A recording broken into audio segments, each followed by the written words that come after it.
You last meeting. And so where's that going? I don't remember. Cibola.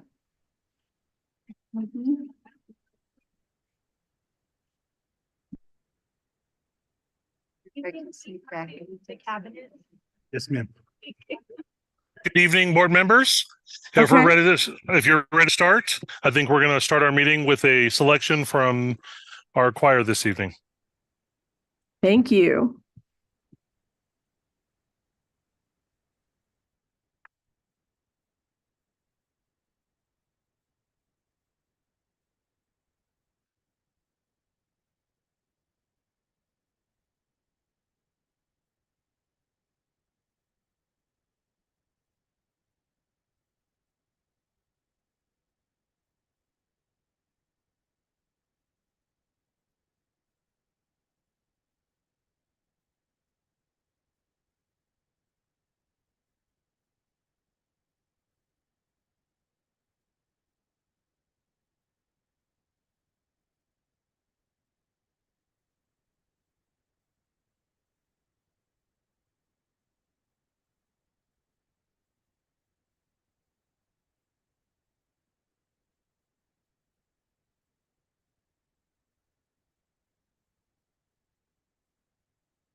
Oh, yeah, that's-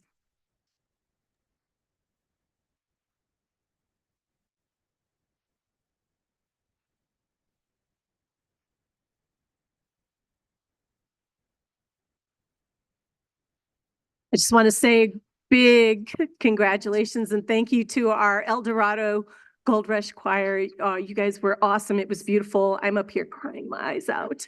But that was awesome. We will count our blessings every day because of you. Thank you so much. Thank you. Oh.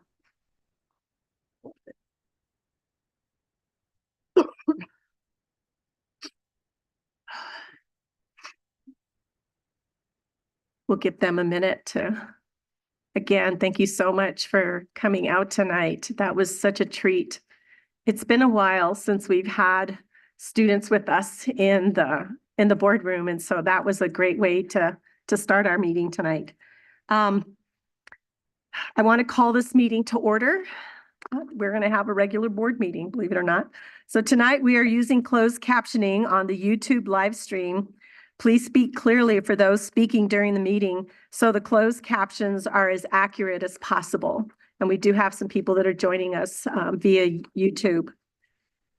Tonight, also, we have a really another prestigious honor that we haven't done in a while.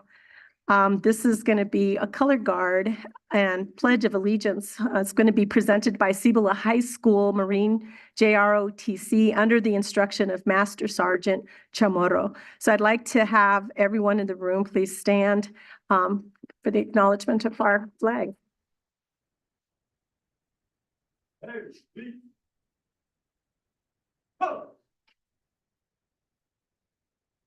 Ready. Huh. Forward. Huh. Port line. Huh.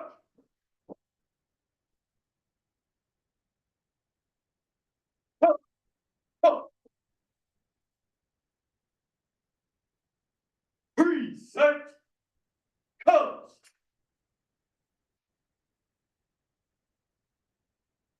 Pledge allegiance to the flag of the United States of America and to the republic for which it stands, one nation, under God, indivisible, with liberty and justice for all. Juro fidelidad a la bandera de los Estados Unidos de América y a la república que representa una nación bajo Dios, indivisible, con libertad y justicia para todos. Carry. Colors.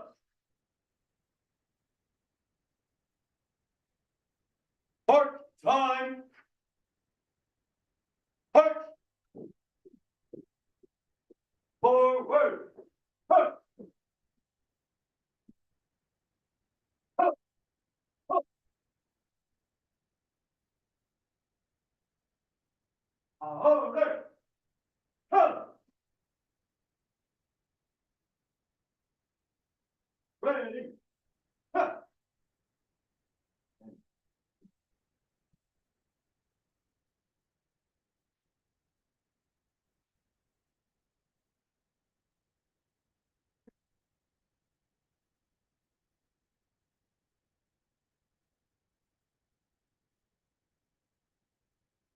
Also, acknowledgement of our tribal land. We gratefully acknowledge the Native peoples on whose homelands we gather, as well as the diverse and vibrant Native communities who make their home here today.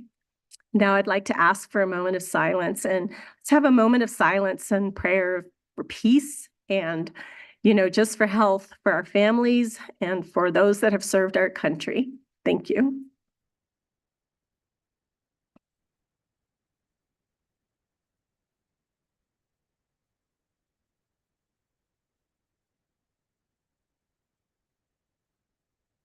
Ms. King, may I have a roll call, please? Peggy Mueller Aragon. Danielle Gonzalez. I heard Peggy, she's here. Online, yes. I'm sorry. Danielle Gonzalez. Barbara Peterson. Here. Crystal Tapia Romero. Here. Josefina Dominguez. Here. Courtney Jackson. Here. Yolanda Montoya Cordova. Here.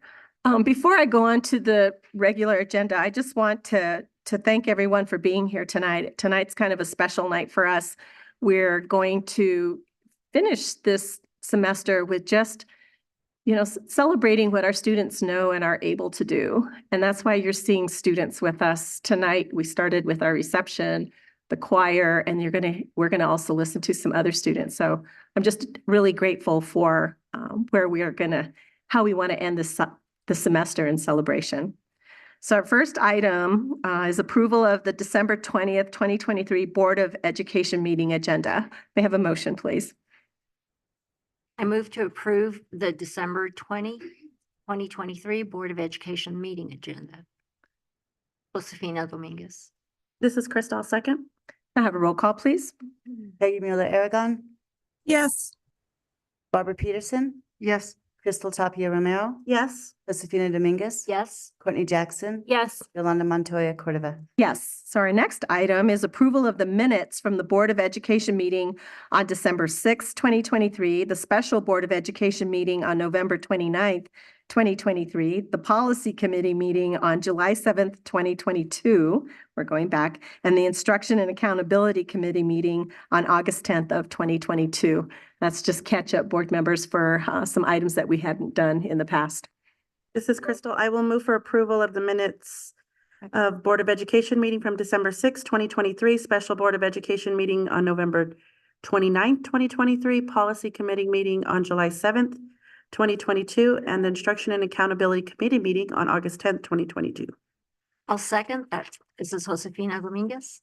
Can I have a roll call, please? Peggy Mueller Aragon, Yes. Barbara Peterson, Yes. Crystal Tapia Romero, Yes. Josefina Dominguez. Yes. Courtney Jackson, Yes. Yolanda Montoya Cordova. Yes. So our next item is to allow board president and secretary to approve minutes from the following meetings: December the 18th, 2023 Finance and Special Board of Education meeting, and December 20th, the 2023 Board of Education meeting minutes. And again, this is for us finishing up the year and installing the new members, but giving permission for me and the secretary to approve those. This is Josefina Dominguez. I move to allow board president and secretary to approve minutes from the following meetings: December 18th, 2023 Finance Committee, December 18th, 2023 Special Board of Education, December 20th, 2023 Board of Education meeting. It's a mouthful. This is Crystal, second. May I have a roll call, please? Peggy Mueller Aragon, Yes. Barbara Peterson, Yes. Crystal Tapia Romero, Yes. Josefina Dominguez. Yes. Courtney Jackson. Yes. Yolanda Montoya Cordova. Yes. So our next item is generally public forum, but I do not believe we have anyone signed up tonight. So we're going to skip through that. So this is great. We get to get right to the meat of it, to the heart of it. So the next piece that we're on is our student outcomes focused governance. And we're going to have some student presentations on board goals. And our presenters include, for Goal 1, Associate Superintendent Jean Saavedra. Goal 2, Associate Superintendent Troy Hughes. And for goals 3 and 4, Associate Superintendents Mark Garcia and Sherry Jett. So we'll start with you, Mr. Saavedra.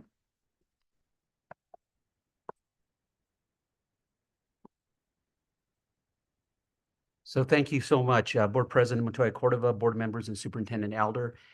It has been the elementary team's honor this year to be in service of 85 elementary schools throughout the district. All of our teachers, students, and of course, our administrators have been working very, very hard throughout all of our schools to achieve Goal 1, third grade proficiency.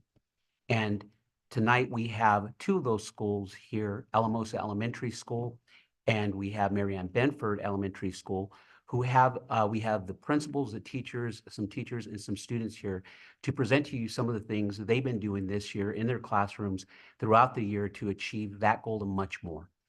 These students are working really, really hard. We're very, very proud of them. And we look forward to the next semester and moving forward with that. So with that, I'm going to turn it over because I don't want to take up their time. I'm going to turn it over to Principal Valamosa, and he'll come up and introduce his teachers and students.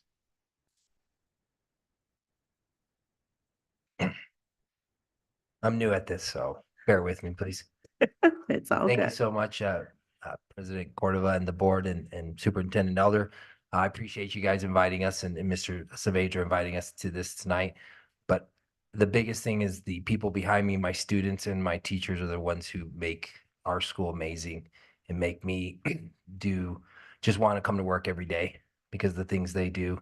And that's all I'm going to say because I'm going to let them tell you because they're the ones who are on the front line and they're the students who are going to make the change and they are causing the adults' behavior to change.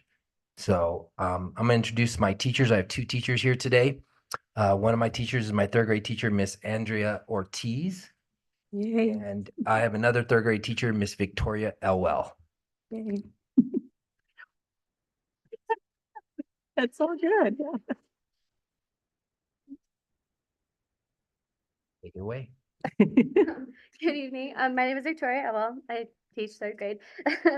I'm Andrea Ortiz. Yes, you said, we're nervous. Oh, don't be nervous. This is your family. Just think of us as your family, okay? Be here. Yes. So we're here to talk about our classes and the things that we've been doing in those classes. So at the beginning of the year, we developed our PDP, which is a professional development plan. And we did this as a grade level, so we collaborated together and instructed those goals. Our goals were to improve reading skills by having our students engage in and setting monitoring goals for online assessments and as well as, classroom-based instruction. This year, we have also had a reading interventionist, Kathleen Gallegos. She sees 6 of our critical students in reading, and she provides targeted instruction based on the goals that we created at the beginning of the year. This has allowed us to focus on our layer 2 and layer 1 kids who inadvertently get overlooked, but and not only have our critical students emerged out of critical by 2 or 3 levels, so they've gone from level 1 almost to level 3. And our layer 2 and layer 1 kids have also made huge gains and are reaching level 4 and 5 on our iStation assessments. And that's been huge because it allows us to target our instruction. And last year, our reading interventionist only saw 6 kids per grade level. And now she's seeing 6 kids per class. Good. Huge, huge. That allows us to move our yellow and green kids up and we've seen huge growth. When Mr. M asked us to jot down some ideas of what has made our school come this far, there were so many things to say. But I think this TOPS program has been huge. Mr. Ram organized it, all the staff got together, we worked together, the kids worked together, the families, everybody had buy-in. And we worked so hard in the last year and a half and we've seen huge gains. Big, I could cry sometimes. Our Genius Hours are amazing. The families come out, it's such a community builder. And in the TOPS program, through the TOPS program, our transformational coach, Ellen Becker Jaffe, who couldn't be here unfortunately tonight, she came up with this genius testing plan, school-wide testing plan, in which she sets up a schedule each month and all the teachers sign up and all the students come and she oversees the testing for every single grade. And it's huge. The kids know their expectations. They come in, they know their goals. The teachers push it in the classrooms. It's amazing. And we've seen huge gains. I've seen huge gains. My kids have seen huge gains. And so I don't want to take up too much more time, but finally, I'd like to acknowledge the support of our administration, Mr. Ram and Mrs. Tejas, our fearless leader, Mr. Ram. His passionate attitude is infectious, school-wide. Every morning we start the day with a Google Meet that is our morning announcements, in which Mr. Ram and Miss Tejas run. It's like the Ram and Tejas show last year. On their show. It is anticipated, it's fun and anticipated by all. And in these announcements, we're reminded of ongoing and upcoming events. Most importantly, classroom teachers and students are acknowledged for their hard work and their testing achievements. And it makes everybody so proud to hear their names, and the students are so proud and excited every month. Just in the last year and a half, we've built this up thanks to Mr. Ram and all our staff and our amazing staff. And I'm just so proud of us. I've been here at Alamos in 9 years. And in the last 2 years, I feel excited. I I love my job and. good. Then- Yay. Okay. Now, that you've heard our side, we also have our students here. Two of hers and then one of mine have come out to tell you about their experiences. and all this stuff. Okay, let's get our students up here. Just bring them all up. Let's go. All you guys come on. Yay, yes, let's clap for our students. Don't be nervous, just get behind a microphone. Están haciendo bolita. Yes. And just put the microphone right in front of your little voice, so that way we can make sure we hear all the important things you need to say and tell us. We like Can I to. go first, Emily? No, no? Okay. Oh. Okay, Yes, you got this. Go ahead. How much do I say? Just say what you've been practicing. Yeah? put the microphone, make sure the microphone's close for her. I know you're nervous, but don't be nervous. We're like your family. Yes. Like nobody's watching. Okay, you gotta go quickly. Okay. Go ahead. Hi, my name is Evelise, and I'm here to talk about what we do in our class and how we've gotten so far. Every morning, we do a morning message that has a lot of math in it, and we figure out what the answer is by doing it all by ourselves. Sometimes we use some help, and we practice a lot. We do math sheets, we work in groups, and one of the most biggest things is to work together and practice really hard. Yay. Good job. Great job. There you go. She didn't even use notes. Good job. Hello, my name is Delilah, and I am here to talk about my time at school and what helps me learn when I go to my reading class. We play games with letters and big words. Sometimes it's buzzers and games or swatting letters. It makes learning fun, and I like playing them. We read passages and we get prepared for Ice Station. We go over vocabulary with us, and it really helps. Good job. Yay. You go, Delilah. Uh-oh, last but not least.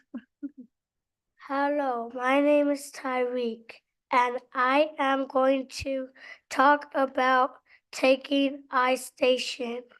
We learn new vocabulary words that will help us on the test. I'm able to meet my goals.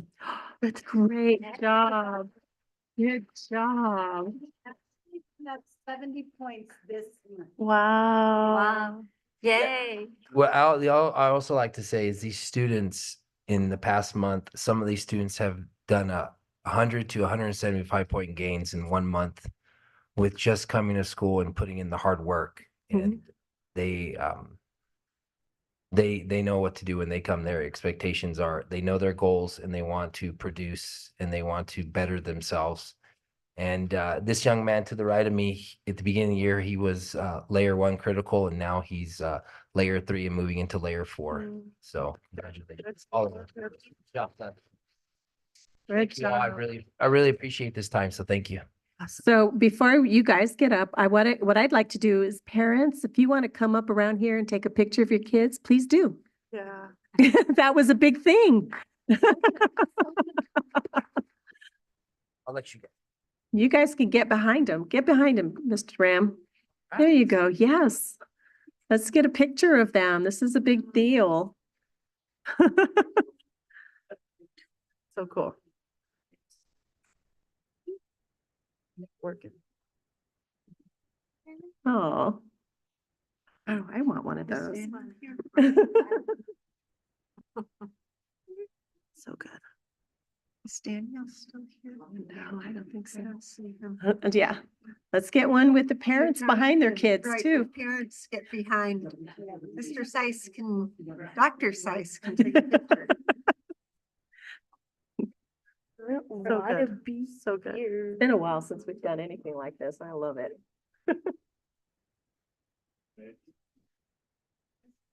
Wow. Good job.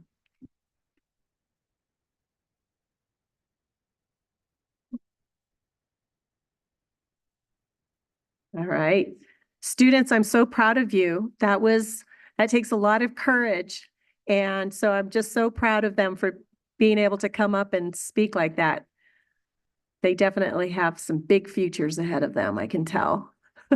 Thank you, parents, too. I saw you back there, you're aware of like the assignments. I could see all of that, your head nodding, like you know exactly what's going on.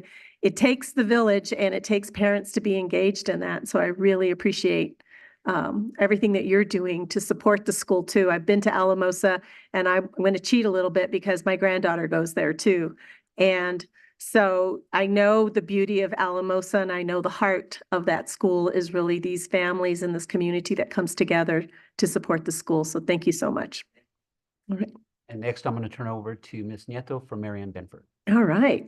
Good evening, President Montoya Cordova, board members, and Superintendent Elder. I'm Stephanie Nieto. I'm the new principal at Marianne Benford. So I'm very blessed to be here with you and with my school community.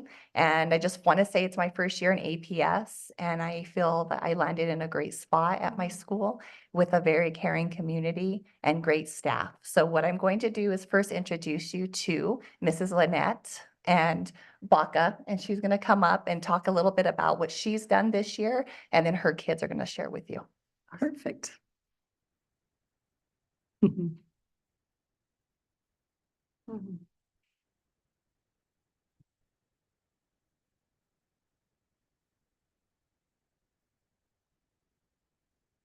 Just make sure that the microphone's up to you close because we do have board member listening and we have some people who are probably listening out there as well. Hello, good evening, President Montoya, Superintendent Elder, and board members. My name is Lynette Bach, and I'm a third grade teacher.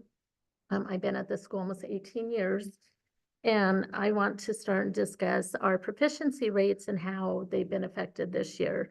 And I want to start with Ms. Nieto. We had a change in administration, and it has made world of a difference. She has boosted the morale of the staff. She's got us encouraged and excited to be teaching the kids. It started with a 90-day plan. We were all over the place. We had many goals. She came in, she simplified it. We're working on one goal, and that's using the curriculum. 100% staff buy-in. So everyone is on board teaching the curriculum, doing small groups. We're using Haggerty Foundations benchmark, and we've created schedules that allow ample time to do the foundational skills as well as reading comprehension, and we're leading small groups. I can say these students represent my class. We went from just 3 green proficient students to 10. We moved half of them out of the red into yellow and green. These students have worked very, very hard. The leadership team has done an amazing job. They allow us to really give feedback as to what trainings we need. It's not them telling us, it's us informing them. And I just want to introduce the kids because they're the reason we're here. So we're going to start with Michael. Hello, my name is Michael Alcocer. I am a third grader at Marianne Benford. I feel successful when I get my score and the teacher says good job and cheers for me. When I echo with somebody, I like benchmark because I write about the most important. And the assembly at Marianne Benford, fun it was fun and important. We got treats like McDonald's and cheese balls and all those things. And I went to from red to yellow, and I am so proud of myself and Miss Walker because she taught me a lot. I'm so proud of you too, Michael. Hi, my name is Jose Bautista. I'm from Marian Binford. The reason we are here because my teacher, Ms. Baca, and my parents because they support us by a lot in reading, because I know more Spanish than English, so it helps me in reading because I'm kind of bad at reading, talking English. So I give thank you to Ms. Baca and my parents because they say to do a lot of stuff where I could learn English. My favorite thing to do activities or lessons are benchmark education because I know there I could read better and talk much better because I could hear when they say it and because we could write stuff and I get better at writing. So and my also other stuff is small groups because we could share things that we could like agree or disagree to think who has the correct answer and last Ms. Baca chooses the correct answer and who gets it so like doesn't get nothing. And so and I stationed I was first and in green and then I was back to green again from my first grown up test and for my right now test. So I was green. Thank you all for Miss Baca. Our cheese say like Michael, McDonald's or cheese balls. So thanks guys. That McDonald's and cheese balls are the best, huh?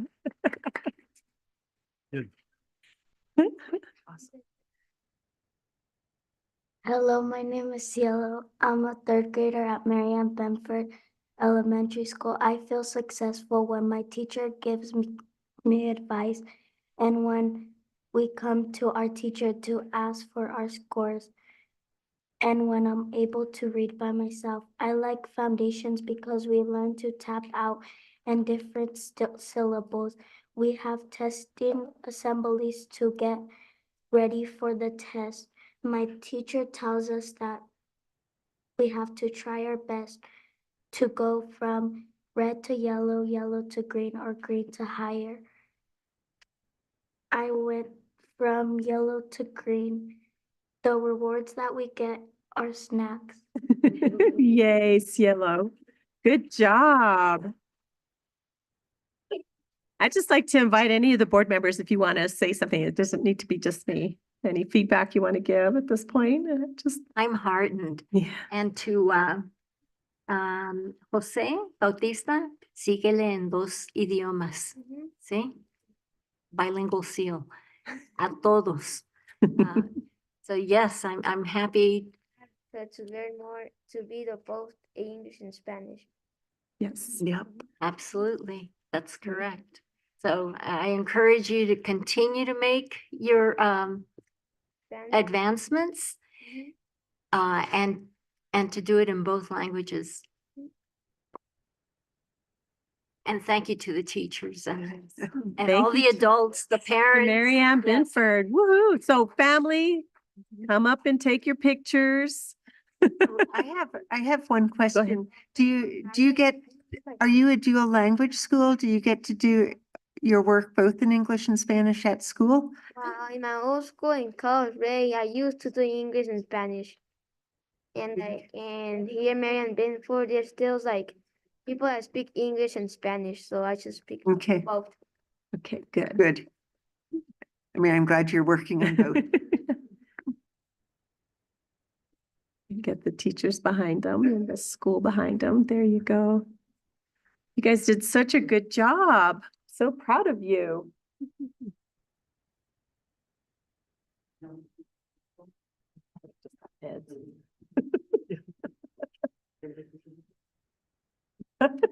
Thank you, Mr. Sykes. He's over here. She's got all the cameras. I do believe he is now Dr. Seiss. Oh, Dr. Sykes, thank you. Soon. Okay, soon. Premature. This is so sweet. Thanks for coming. Oh, More than welcome to be in it. I love it.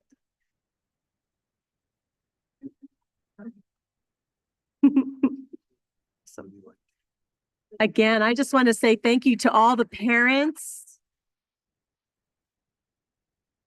Again, I think this is another school where obviously our parents are playing a huge role in helping to just make these great gains. And thank you to the staff and to everyone who came out tonight to support Mary Ann Binford. So that was our elementary school presentations. Thank you so much. We're going to move on now to Mr. Hughes, who's going to talk to us about our middle schools.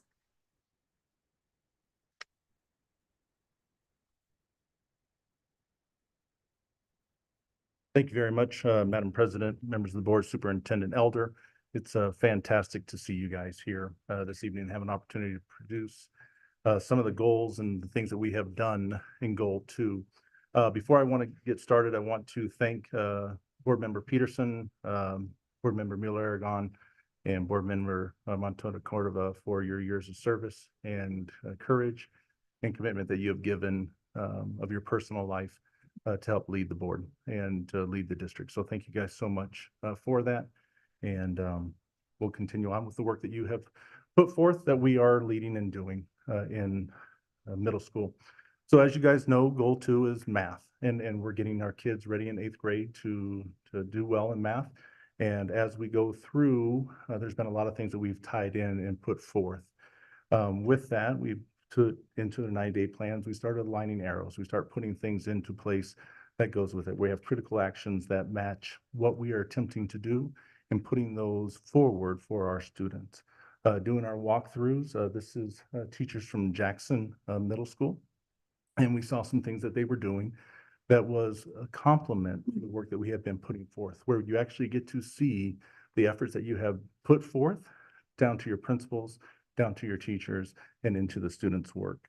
As we align those and we've done our observation, we saw highly qualified instructional materials being used in the classroom. We saw the kids enjoying it. We saw technology firsthand where they're putting in their information. It's going up on the boards. It was a great testament to where they were.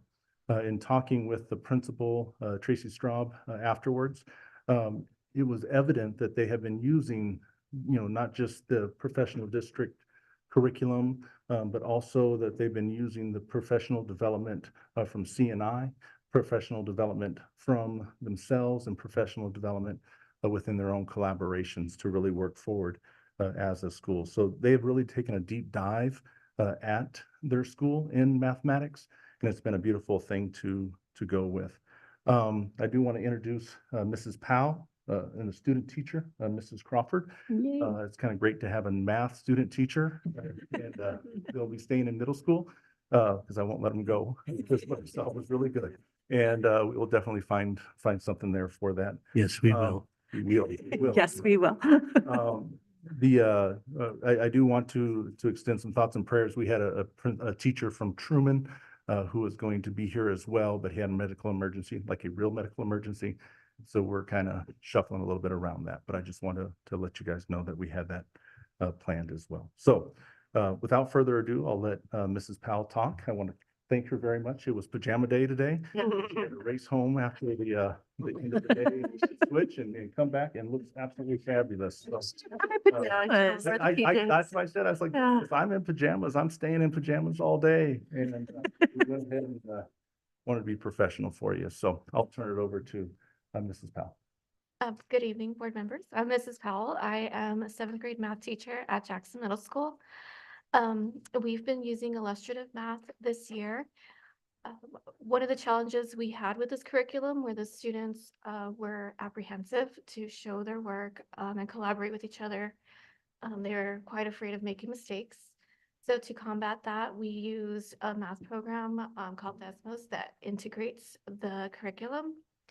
It allows us to anonymize the kids so they can work completely anonymous. We can share their work online and they're not afraid to make mistakes. They can explain each other's work, collaborate, and it's really helped open up some of the math dialogue that they're just not used to having. Because the curriculum does demand that math dialogue, so using Desmos has helped that. We at Jackson also use iReady growth monitoring. So every month, the students have a little checkpoint of how they're progressing in their learning. It is documented in their interactive notebook. We also use iExcel in regular math as well as their math strats class, and that offers another benchmark of testing, and it really targets their learning gaps. So there's that. We also use Paper. Paper is a wonderful tutoring program that I have my students do quite often. They have the practice that they do in there, and then they are also getting really comfortable with talking with the tutors and getting help that way. Yep. Yeah, and so it's great because when they use their tests or they Microphone more towards her. There you when go. they do their tests or they get work back and they want more help, there's two of us in there, yes, but it's still nice if there's even more people who can help us get that individual work. So Paper helps a lot with that. And then she was talking about the iReady. We were able at our school by using these tools with the kids and making it available so they can get that private tutoring kind of deal going on. And then the curriculum or the instructions in iReady that help them boost their learning. When they get a question wrong, it explains it to them. Through that, they were able to have like a little mini celebration for students who their iReadies grew at least 20 points. So that was really exciting. So as you can see, using the material and putting the time in for the professional development and sharing best practices within the departments has really been beneficial for Goal 2. And Jackson is a great example of our schools doing what we put forth from the board and really growing from that. And their ICs pushing it and they're working with it and good administration.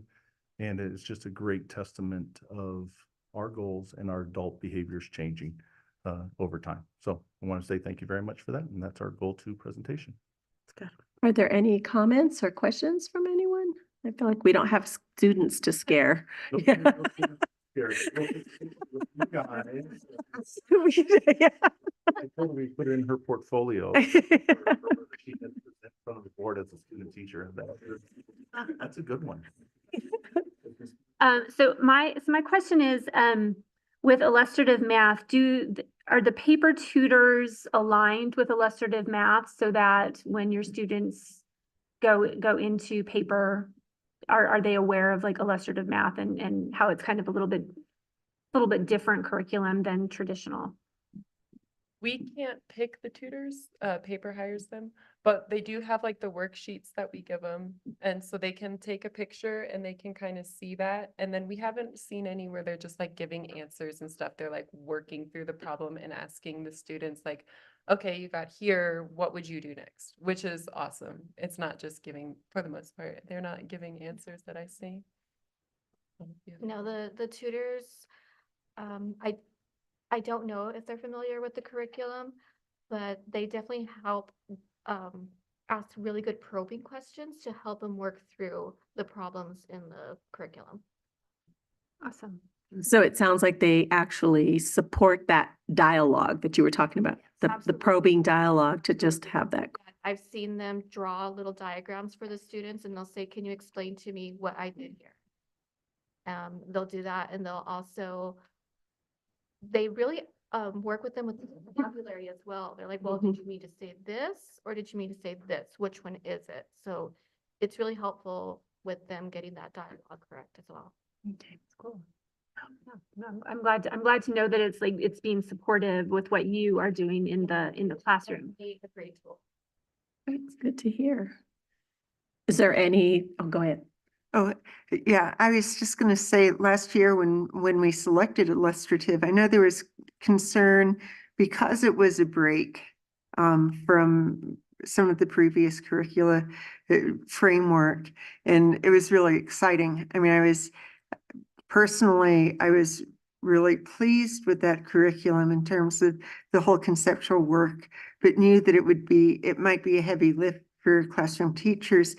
So I'm curious if you had time to do the collaboration with your department to really be able to delve into it. And We have actually just recently got with CNI to really focus on that collaboration and working through a bunch of different scenarios with different grade levels in that curriculum. So that way we can really see what it can do. That's exciting. And I have to say, I just love the fact that and this is what classroom teachers do. And it's what you need to be recognized and honored for, seeing where the barrier is with your students and finding creative ways of addressing it. And I think teachers do that all the time, and you don't always get recognized for it. So I love hearing that. It's great. And how many years have you been teaching?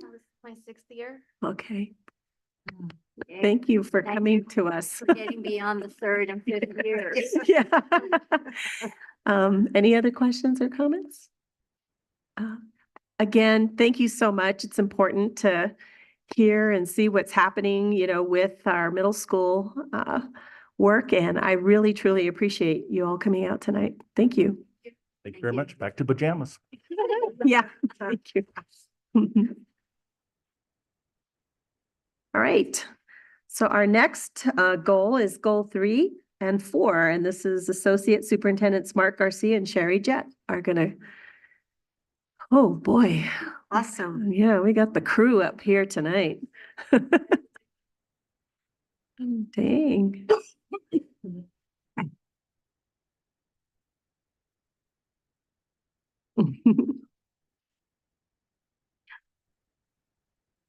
Well, good evening, President Montoya Cordova, board members, Superintendent Elder. It's my pleasure to be here tonight with Mr. Garcia. My name is Sherry Jett. I'm the Associate Superintendent for Goal 4, and this is the first time I think Goal 4 has come before you, so hello.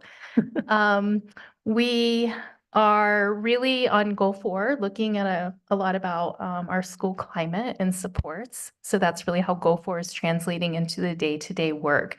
I'm really thankful for this opportunity tonight to present alongside the students and Mr. Garcia, and the conversations that we had with the students have just been really very rich and helpful in terms of knowing how we can change those adult behaviors so that our student outcomes can improve. I am also really happy to have Mr. Garcia here. He's been a super strong partner in getting Goal 4 off the ground, as have the other associate superintendents for the goals. We are having really great conversations about how skills, habits, and mindsets happen and develop within the academic endeavors. And so when we talk about perseverance and self-efficacy, that's happening in the classroom, not maybe in a separate time where we focus on our social emotional learning. So I just want to really thank them for that, because it's kind of been a mindset shift in how we think about this work and we approach it. I am really excited to come back to you in February to present our baseline results on our survey around skills, habits, and mindsets. But for now, I will turn it over to Mr. Garcia, and he's going to just give you some context for tonight's presentation, and then we will hand it off to the students. Thank you. Board President Yolanda Montoya Cordova, members of the board, Superintendent Elder. It was just awesome to get to see students back in this boardroom. And I think for me as an educational leader, just seeing our elementary students and them being able to present and their families in this boardroom, it really allows me to center myself with real purpose and alignment to our 4 board goals. Our Goal 3 team considers being a Goal 3 team member a team sport, meaning that we have to work with all 4 goals. It's paramount that we work with Goal 1 in career-connected learning for elementary students, giving them an introduction to career connected learning. And then as we move to work with our Goal 2 partners, exploration at middle school, so that students see the relevance in what they're learning tied to their career goals. And as we get students in high school, that experience they have in high school that's directly related to their post-secondary goals. So tonight has just been awesome. And we have the opportunity to assemble high school students to do a data dialogue. And what we did in this data dialogue is actually invite our high school students to take a look at the board progress monitoring documents that you all were presented back in September 20th of this year. And if you remember back, we looked at interim goals 3.1, 3.2, and 3.3. And what was presented on those documents is student focus group data, what's going well, what's not going well, and next steps. And I want to thank Associate Superintendent Sherry Jett for being such a strong partner with Goal 3. We're really working on providing student success systems / early warning systems at every high school, and really embracing the concept of skills, habits, and mindsets and perseverance and self-efficacy for all of our high school students. So Goal 3 sees all 4 board goals as our goal. And without further ado, we're gonna have our students come up, and Nikki Dyke's gonna introduce herself, and then all of our other students. So we thank them for being thought partners and having this data dialogue. And I'm very excited for them to share their thoughts with you all. So thank you. Thank you. Great.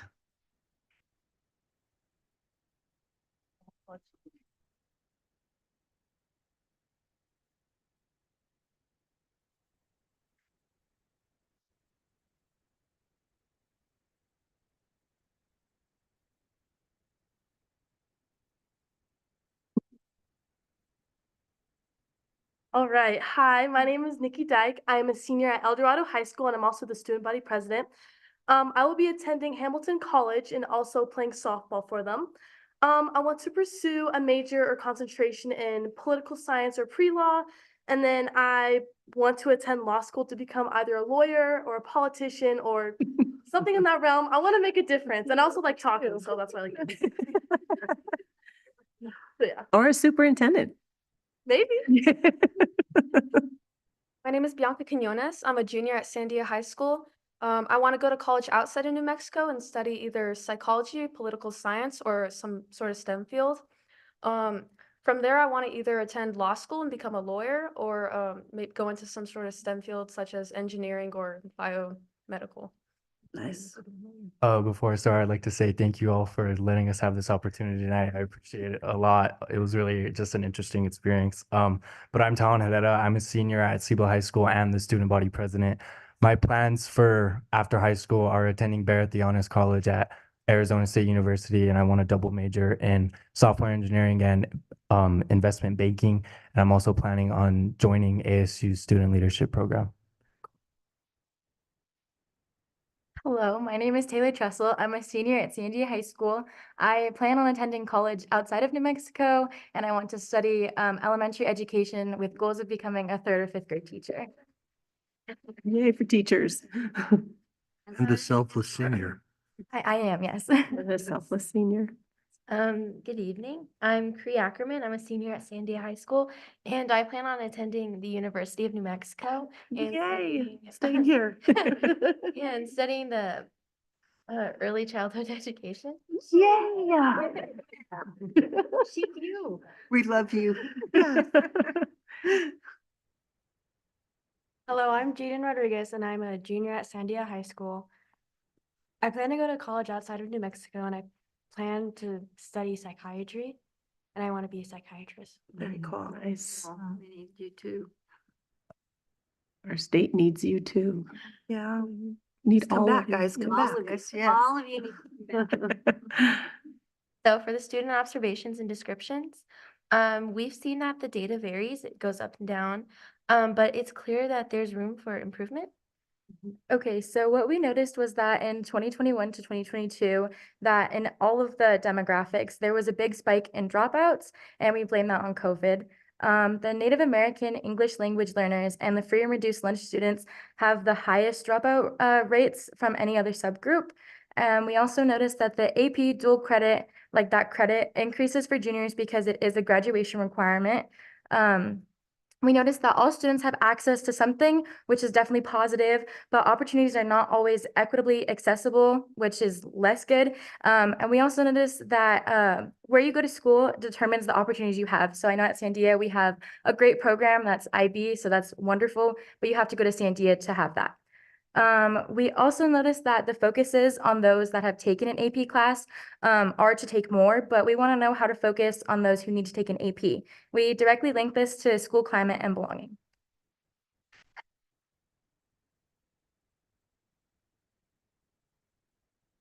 Okay, so we know that the jump from regular courses to AP can be very dramatic, but we need to start normalizing that, and we need to give the students a sense of safety and security. Say, hey, I know you're taking a regular class, but like AP is a great opportunity, and it's not like required courses. Like you don't have to take AP Calc. You could take AP European History, or AP Spanish, like whatever you want to study in college or whatever you're interested in the moment. Messaging to students about the importance of taking on challenges is missing. It needs to start before our senior year. Students and faculty and other students need to challenge each other to become the best student they can be. Even though something is hard, you can say, oh, that's like too hard. Like, that's really scary. I don't want to do that. So like thinking that mentality, saying, oh my gosh, a challenge, like that's awesome. And we need to start normalizing like failing. It's okay to fail, especially if you are taking AP classes and bigger classes. Failing's okay, and that's how you learn. And the adult influence is very important when it starts, and it starts when students are young. I know in my middle school and elementary school, I've had some hard teachers, but those are the teachers I remember and why I'm such a good student. And yeah, it was hard in the moment. It was very hard, but I think that's what really made my work ethic is do my work, do it right. If I have questions, ask a teacher. But there's a line of saying, okay, like I'm scared to make a mistake, but the teachers and faculty and the other students like, hey, it's okay. If you have a question, let me know. Just a sense of that security. And also the impact of COVID on this generation is very real. And I think we all know what happened, and we need to acknowledge that it happened, and that the students, especially my senior class, is very hurt and damaged. We see the effects of dropouts and also in clubs and sports. I know my softball team only have 3 seniors, and even in Senate, we only have like 5 compared to the junior class where it's like 20 senators, and we have about like 10 juniors on my softball team. There are lots of opportunities in APS. I think that needs to be known to everyone. It's like Super SAC, why I'm here today, and also career-oriented opportunities as well outside of school. And student engagement and adult influence are connected. I think that one speaks for itself. They go hand in hand. And good things are happening in APS. This isn't us like blaming whatever like AP class and stuff, but this is us acknowledging it in that it's getting better and we are going on the right path. It just needs a little, just like steering correction. Alrighty. Okay, so up next, what we have is implications for practices for both goals 3 and 4, and then the guardrail for 4. So to start off, we need to expand offerings, especially those that are career oriented, like things like courses, classes, or workshops. Another thing that we need to focus on is strengthening the transition from 8th grade to 9th grade, because I know that I especially struggled with that. That was something that I needed help with. For example, one thing that I really struggled with was understanding how the structure of high school worked, what requirements that I needed for high school, and those types of things should be taught and be focused on, especially when you're going to your 8th grade year. To your 9th grade year, my apologies. Also, if something is scary, we thought that it's important to just do it anyways, because that's how you learn, that's how you grow as a person, and you learn skills and other qualifications for yourself. And intentional messaging to students about the power of taking a challenge, because it's important. And then this leads us to a question that we as a team asked, which was, how can 8th grade teachers prepare students for challenges in high school? And we came up with these three things, which is to teach students goal setting skills, work ethic, and to start as early as possible. Because the earlier you start, the better outcomes and performance that we see. Another thing that we also noticed was upperclassmen have an influence on the younger classmen. So if we encourage these upperclassmen to teach these younger students to push themselves and work hard, it'll also improve student performance and outcomes. As Nikki stated before, we need to start as early as possible, and we can do that through family involvement and more school challenges, whether that be teachers and other various things that the school offers. And that family engagement starts through community school councils and other translated resources.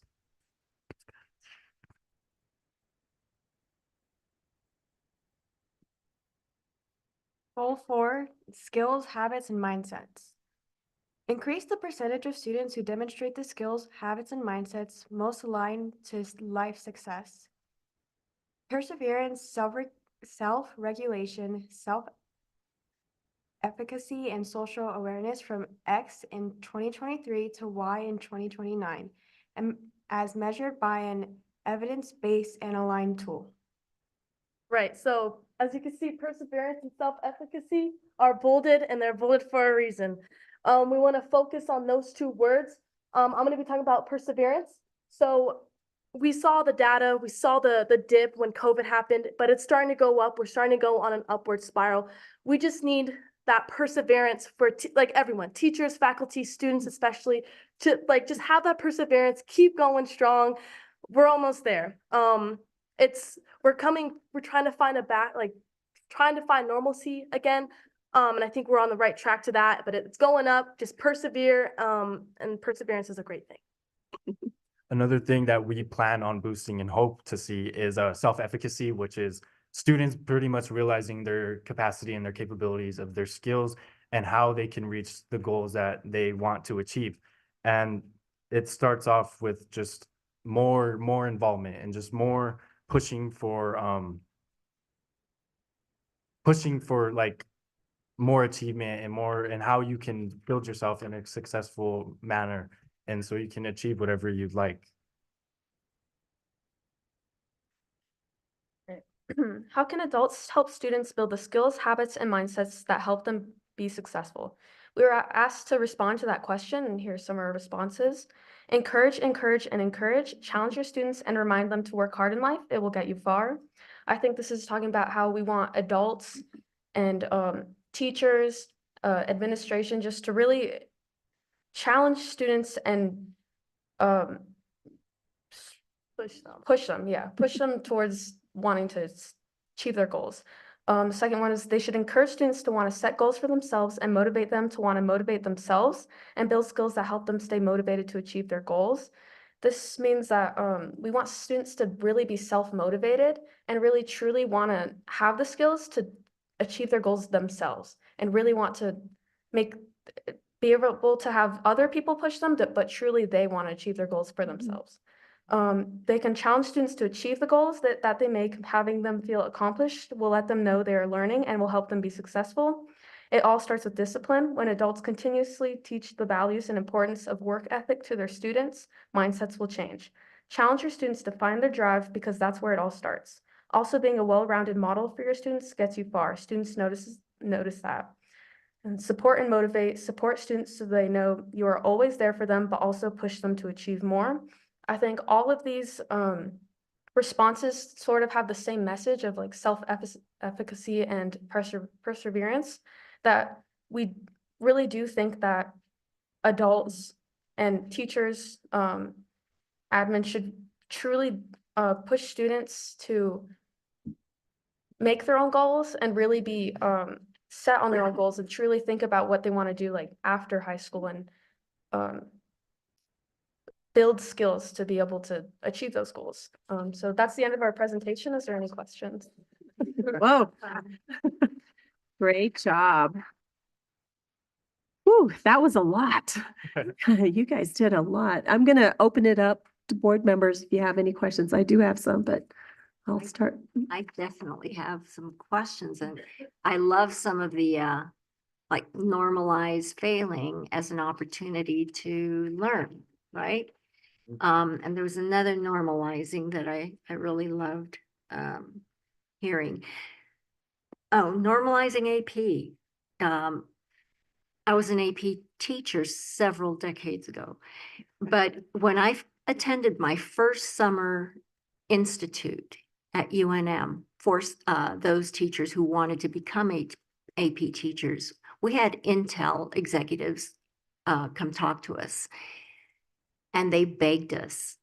They said, quit selling AP as strictly a college-bound class. We need those skills. Doesn't matter that they get Cs. We don't care. We just want entry-level employees to come to us with some exposure to AP quality. And I have to say that in my daughter's life, she did not do all the AP classes that she should have, but in her job, in her career, she stands out. And she says, it's because you forced me to go into Miss Langner's AP class. And it made a difference. So, I'm saying this for everybody to hear.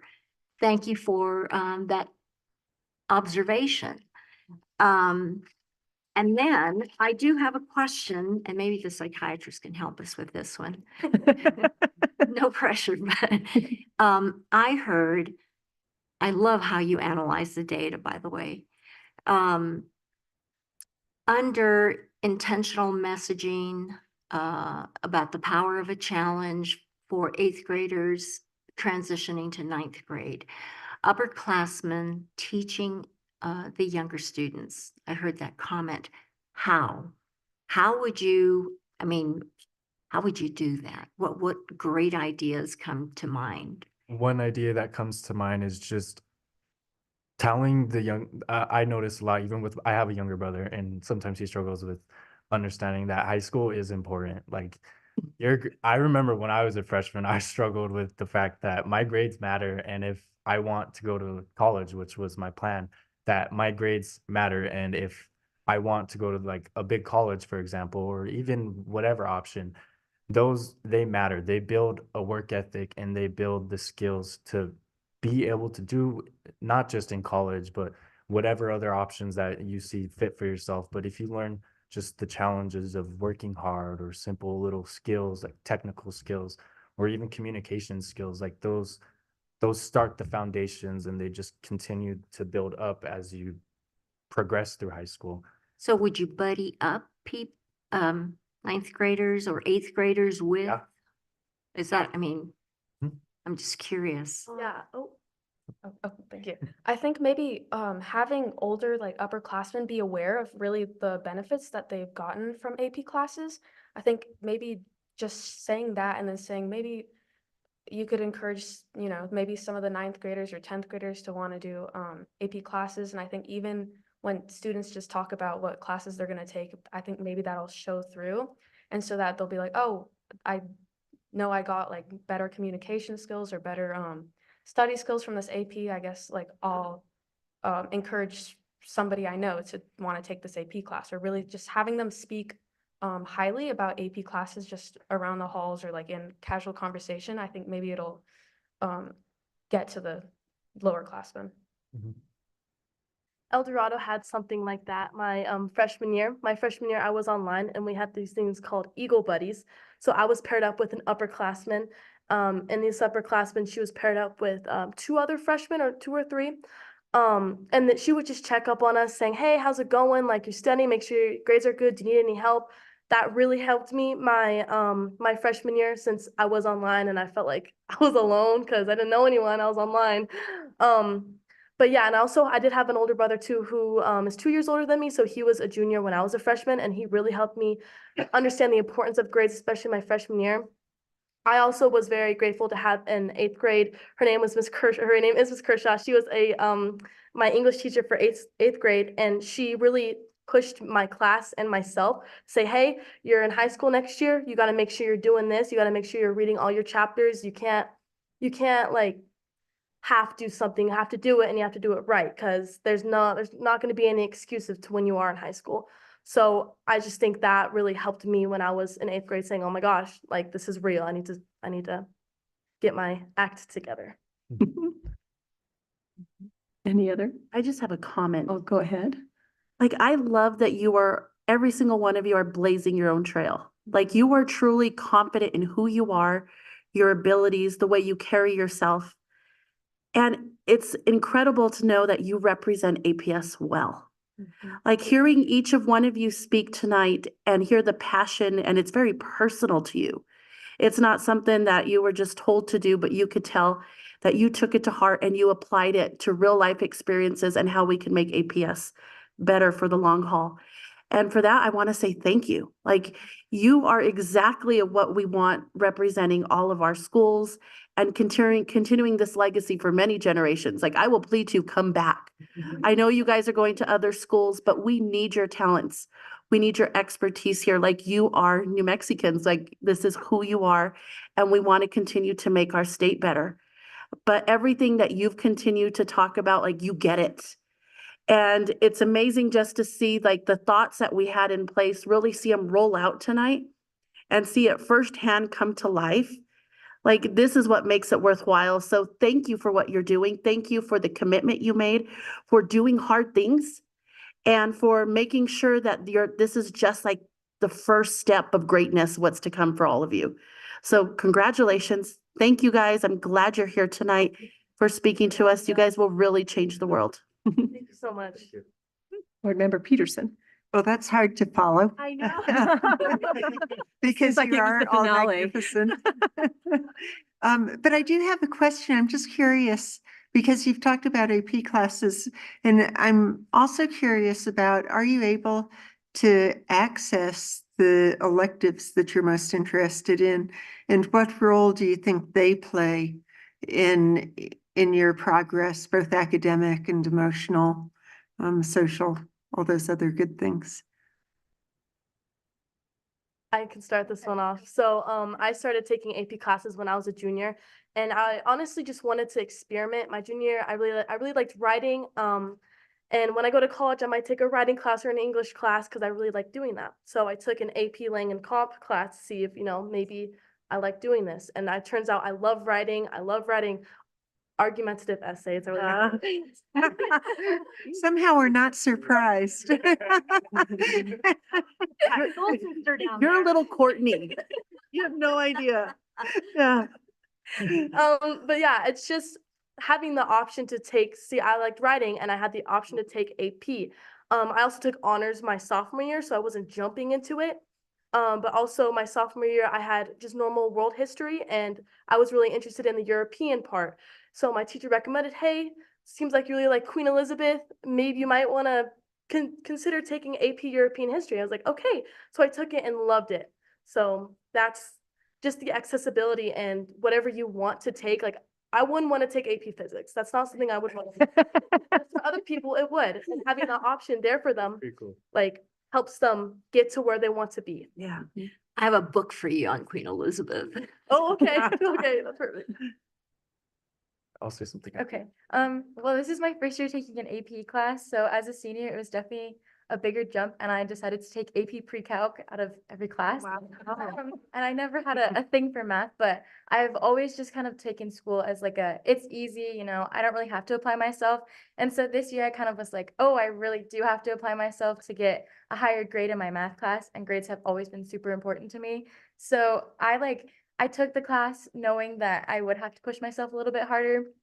But I just think like having that available for me was definitely like game changing. But also I know like my friends are taking a computer coding as their AP math class. And so like the difference of you didn't love taking I don't know, calculate algebra.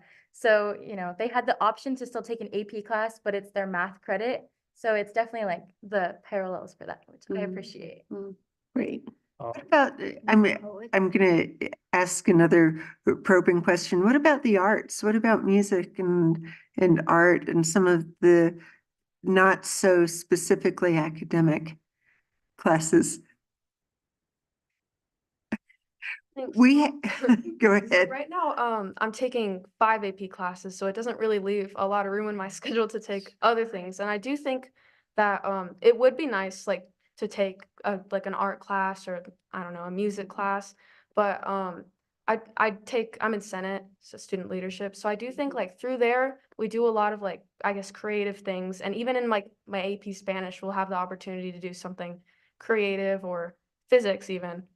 So I think in the AP classes, since it's such like a wide range, a lot of times like some of my teachers will implement different forms of teaching so that it's not just like videos and notes and books.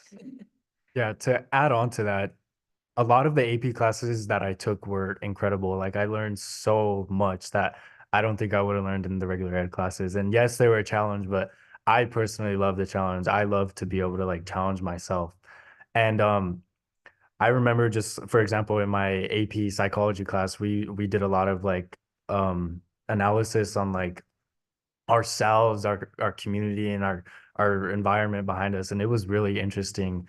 And then I took AP Comp and AP Lit, and they progressed my writing skills from here to here, and I've seen a lot of progress. And it's just so cool how even though they're AP classes, you can still have fun and learn so much at the same time. And it's honestly, I'm glad I took as many AP classes as I did.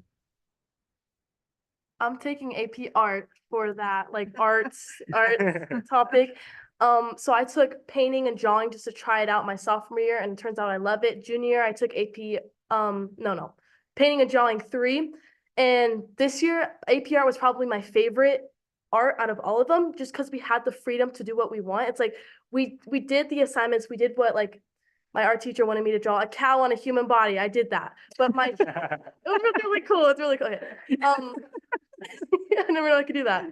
But my AP art, he gives us the freedom to draw portfolios and to paint what we like. I like painting flowers, not cows on human heads.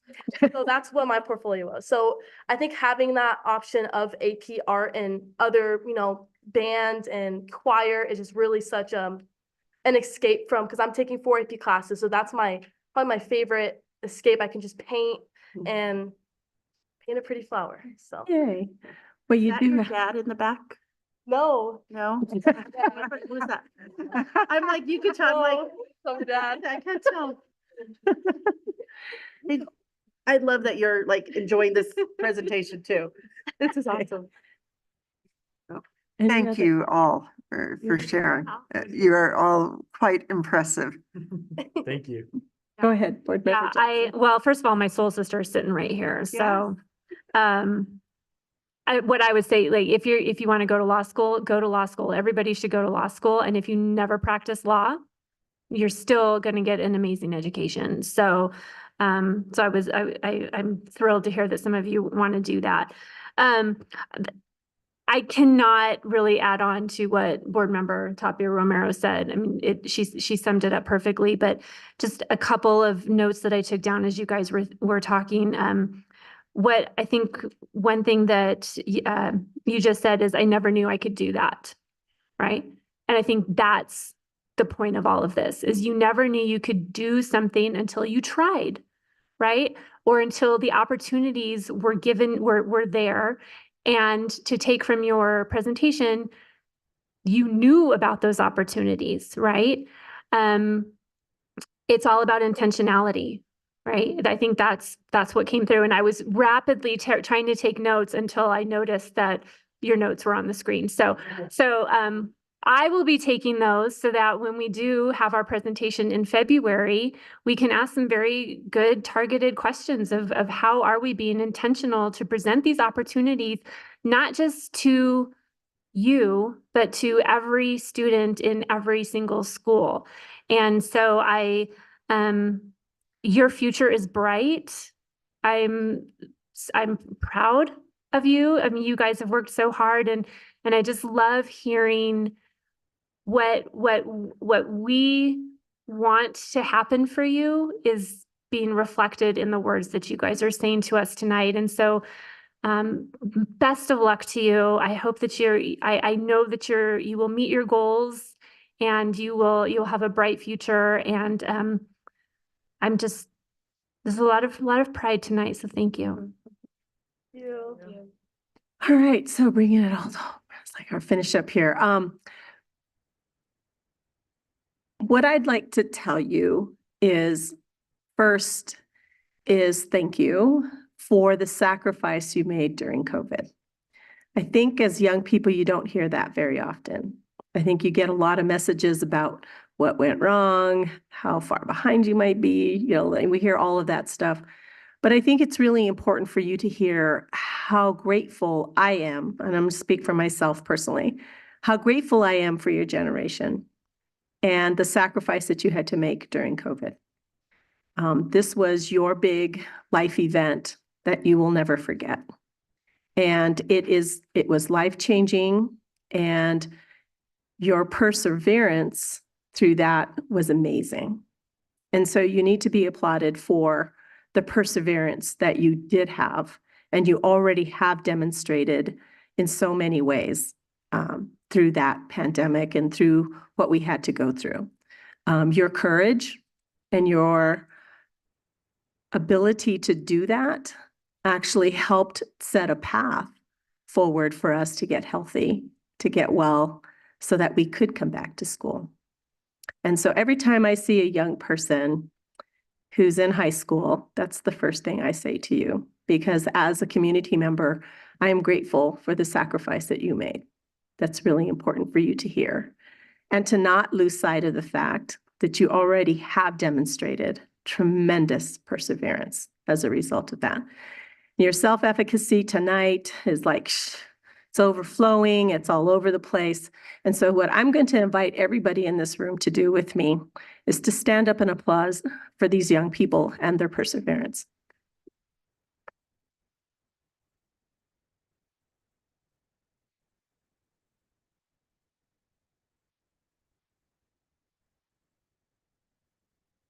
Thank you guys. Thank you. Thank you. And best wishes on your graduation. I'm so proud of you as well. There's so much to be proud of here. So thank you for coming out tonight, and I hope you all have a very happy holiday and a good restful vacation. Do something fun. Okay? All right. Thank you. Thank you guys for allowing us to do this. Sure. And I want to say also a note of gratitude to our associates, superintendents, Jean Saavedra, Troy Hughes, Mark Garcia, and Sherry Jett for pulling this all together tonight and bringing our teachers, our staff, and being able to highlight all the wonderful things that our students know and are able to do. It's a great way for us to finish up a semester and hearing all the wonderful things that we do. And I agree with Mark Garcia. It's been a while since we've had students and families in here with us in the boardroom so that we could hear all of these important pieces. And so thank you again for bringing that to us tonight. It was great. You guys did a wonderful job for us tonight. Oh, all right. Oh, okay. It's just a signature. I was like, what? All right, so our next item, we're going to move on with our agenda, is the discussion item. And this is an update on our superintendent search, including a stakeholder feedback report. We have Dr. Walt Cooper with us from our search firm. Welcome, Dr. Cooper. It's good to see you. So you have the floor. Let's get caught up and tell the board where we are. Okay, thank you very much. And thanks for including us on your agenda tonight, especially alongside so many inspiring young people. That was absolutely incredible. And it's good to see you again as well. I want to first introduce you to my colleague, Dr. Steve Joel. Dr. Joel is our national recruiter and regional director for McPherson Jacobson. And he's joining us this evening from Lincoln, Nebraska, his hometown. And he is partnering, we're partnering together on this search, and you will meet Dr. Joel in person as he joins me in Albuquerque on January 10th. So welcome to Dr. Joel. I'd also just like to take one moment of privilege and thank President Montoya Cordova and Vice President Mueller Aragon and Board Member Peterson for the work that not only that you've given to Albuquerque Public Schools during your term, but also for the work that you put in at the front end of this search to kick off and set a really strong foundation for a successful search. We appreciate that work very, very much. And we'll miss you through the remainder of this process in January, but wanted to recognize the work that you've put in there. Our primary purpose for joining you this evening is to reference and really answer any questions you might have of the stakeholder engagement report that we presented to the board, and I believe is now publicly available to your constituents in Albuquerque. And to see if there are any questions or clarifications of any ambiguities or other thoughts that you might have around the stakeholder engagement report. Also want to have a little bit of conversation about further community engagement opportunities in the search process as we get into candidate selection and public forums, that type of thing. If you have some suggestions or thoughts about how we can support the board in that community engagement, and then to offer the opportunity while we're here as a captive audience, if you have any questions about any other part of the search that we're doing, we're both Dr. Joel and I would be happy to answer any questions that we can. So to start, I first want to say and give credit to the board for your commitment to community outreach and public engagement in general, but as it affects our work, specifically this search. The time and effort and intentionality that you put into community engagement in this search, quite honestly, is more than I've ever seen in any work that I've done in this realm. And so you should be commended for that. It's one thing to have a lot of work. It's another thing to have really intentional and actionable work. And while there was a lot of work put into this, even more importantly, it was very intentional and it's very actionable, I believe, in the way that it has come together. And we're not done yet in terms of community engagement. So with that, I will stop speaking and offer any board members the opportunity for comments or questions that you may have for either Dr. Joel or myself. And I'm just going to open it up for board comments. Do you have any comments regarding the stakeholder report? That's good. I'm just going to suggest that we have an Indian policy and procedures meeting tomorrow. And I'm going to suggest that we get some feedback during that meeting from tribal members, because we did not get a chance to include them. And I also pitched the idea of doing an outreach. I know it's late, but I think it's of utmost importance that we have our tribal leaders weigh in. And so I'm going to pitch the idea, depending on how full tomorrow's meeting is, that maybe the 8th or the 9th in January, we get an opportunity to hear from them.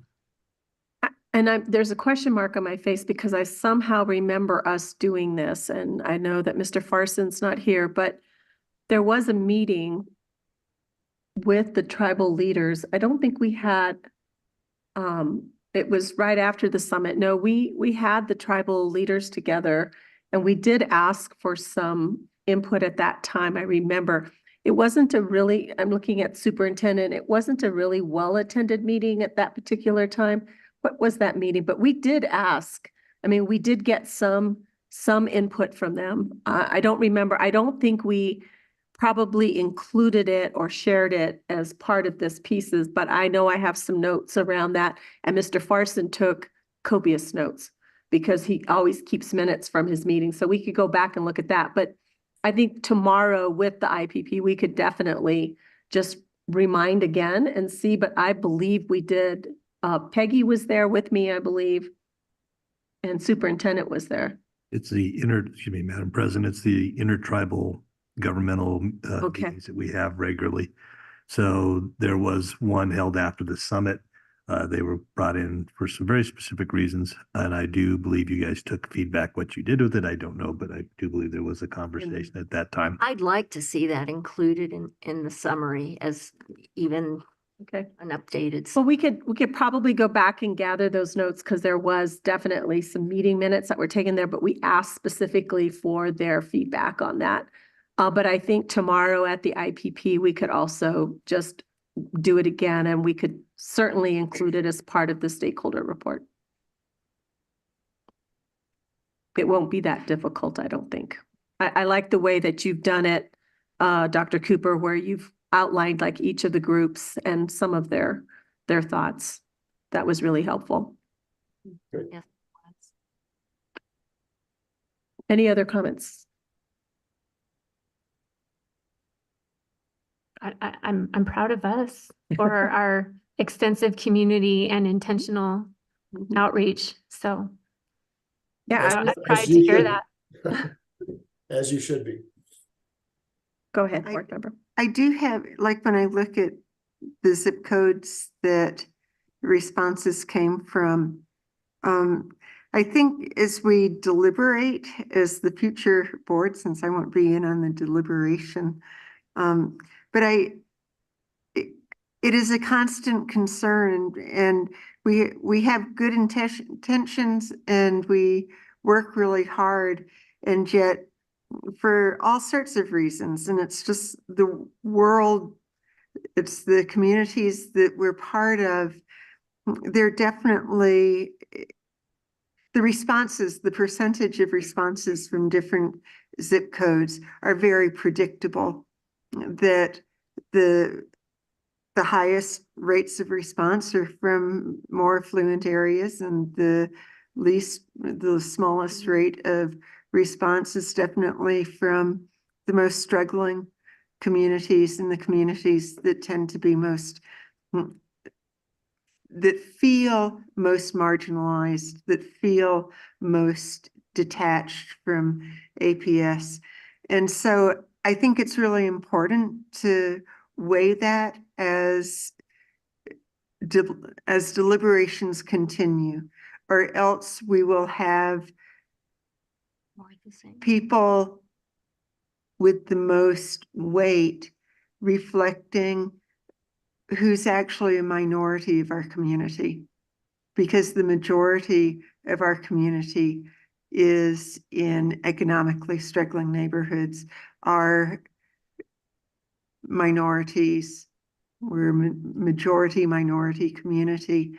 And so I really strongly feel that we need to take that into account, that the future board must take that into account to make sure that we have someone who's in the best position to move the district, to continue moving the district forward, because we have been moving forward. We are not at a dead standstill, and we never have been, but who's in the best position to understand what is going to address the Martinez-Yazzie lawsuit, that's going to be able to really and truly understand the broader realm of needs of some of our schools and some of our students. Great. Now, I was grateful to see that all zip codes were represented for sure. Yes. And I think it was the first time we've had some data that's presented that way. So kudos to our Yes. data team who assisted in that, because I think it really, I think it helps the district too. And we kind of know who's responding and how well they're responding. And so I think the opportunities coming back with that town hall, you know, that last look, or when we finally have finalists, and making sure that we have a representative sample of everybody in the community being able to weigh in will be really helpful. But I thought it was well done. And I really appreciate, because I know that we made that decision to go in-house. And I appreciate our in-house team to be able to very quickly pull something together and support you, Dr. Cooper, on this, because I think that was a big decision, and it obviously has paid off well. I would also like to thank Chris West and his team. They did a phenomenal job. And we worked very well together to try to put this into an understandable and actionable format. And we certainly could not have done that without his team's assistance. So thank you for that. Great. Any other comments? I think it's. Member, Go President. ahead. Go ahead, Peggy. I forgot you were on. Oh, it's okay. It's okay. The question that I had is when we were looking at the online survey and all the demographic information that was put out there, and when it came to a lot of what Member Peterson was speaking about is when you're looking at the race and ethnicity when it came to those online surveys. And we saw that only, I think it was like 21% of the respondents of the survey were Hispanic. And we have obviously a large majority of our population is Hispanic. I just want to know how much weight are you really going to give to this online survey? And when you also look at the zip codes, there were many zip codes that, didn't show up on that online survey. I know like 87102, 87104. And so, I mean, I'm just a little bit concerned as Member Peterson is on that. And is that not going to play as important of a role because we didn't get such a big percentage of Hispanic population and certain zip codes responding at all? May I, President? Yes, go ahead. Thank you, Board Member Mueller, Vice President Mueller-Aragon. So one thing that I would highlight initially is that nearly a third of the survey respondents did not indicate an ethnicity at all. And so neither the 34% that indicated white Caucasian nor the 21% that indicated Hispanic really is a truly defensible and viable number because of the number that was an optional question that we put into the survey. It is certainly worth noting that there is a discrepancy between the community's general demographic makeup and the responses, as Board Member Peterson was talking about. But I would say to that two things. Number one, this survey serves a purpose, but we all need to realize it is a limited purpose. This is the survey as a whole is one data point in the entire decision-making process.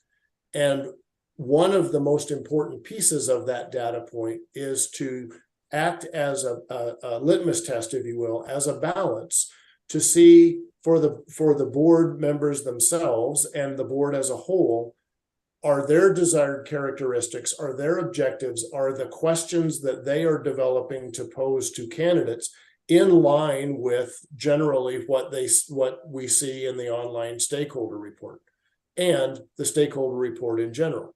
I would venture to assert at this point they're very closely aligned. There's very little disconnect.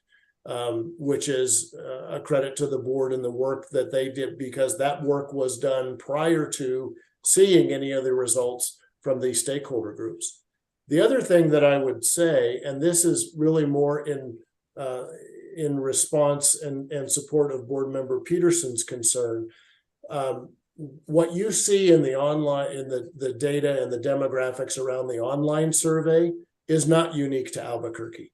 That is a demographic response that could be mirrored in almost any urban-centric school district or community across the country. What I think APS has done, and you have done as the APS board that is really admirable, is that you've gone beyond that with all of the individual conversations that you have had most of which are referenced in the report, but not all. I know that you've been engaged in others. That really provides not just unidirectional feedback like the online report, but it provides a contextual conversation. The newcomers group, for example, a contextual conversation about what that segment of your community is really and what is impacting them most and what are they feeling. When you talk to the Kirtland Partnership, for example, those carve outs, if you will, can get very easily lost in the results of an online survey that has over 7,000 responses. So it is the online survey itself is one data point.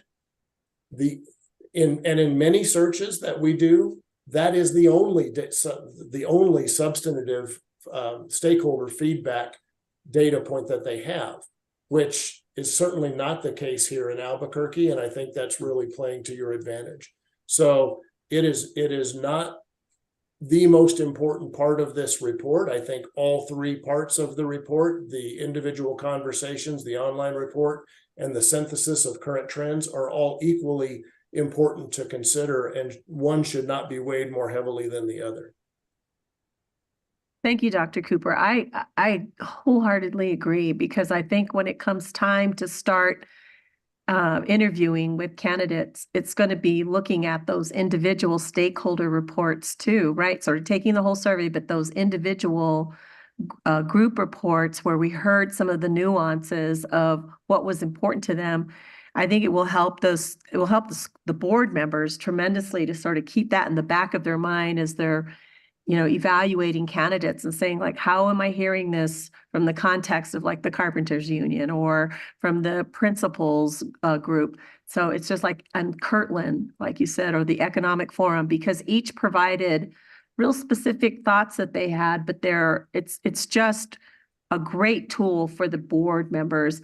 Because I will say, in the past, board members, when we did superintendent searches, we didn't have anything like that at all. So it was all just pretty much based on like our own personal things, people we were talking with, but it wasn't really a shared document. It was like in our heads, but not necessarily communicated like this in a document where we could look at it, and then it would be a way for the board as a whole to sort of like, as you're thinking about it and you're talking about it, a board member could say, but remember what we heard from Kirtland. Do we see that evidenced in this particular candidate? How is that shining through? Or even evaluating and saying, yay for this particular candidate, because it's real clear that there's like a lot of support for some of the thoughts that were brought up by the principals, for example.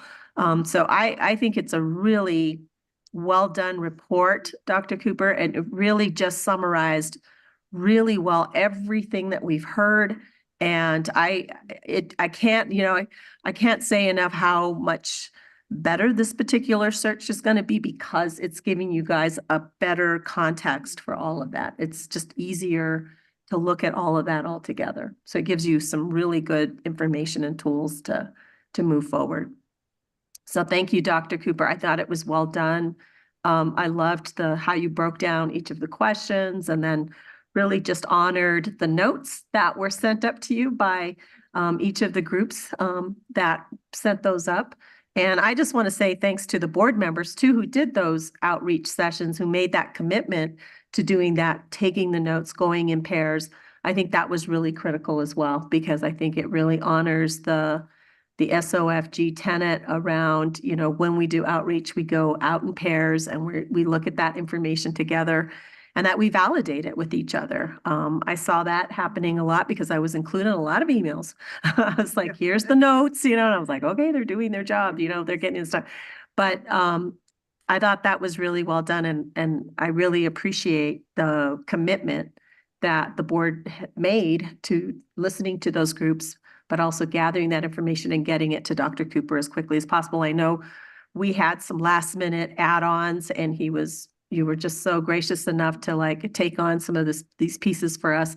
And there'll be a couple more. But I agree with Josefina is that once we get from IPP tomorrow, if there's some things that we hear, we'll just add it on there because I think that context is really important. And it's just, this is more of a tool for us, not for us, for the board. I'm not gonna be on the board, but it's more of a tool for the board who has to make this really important decision, but making sure that you're making that decision based on the voices that have given us, have weighed in terms of what's important.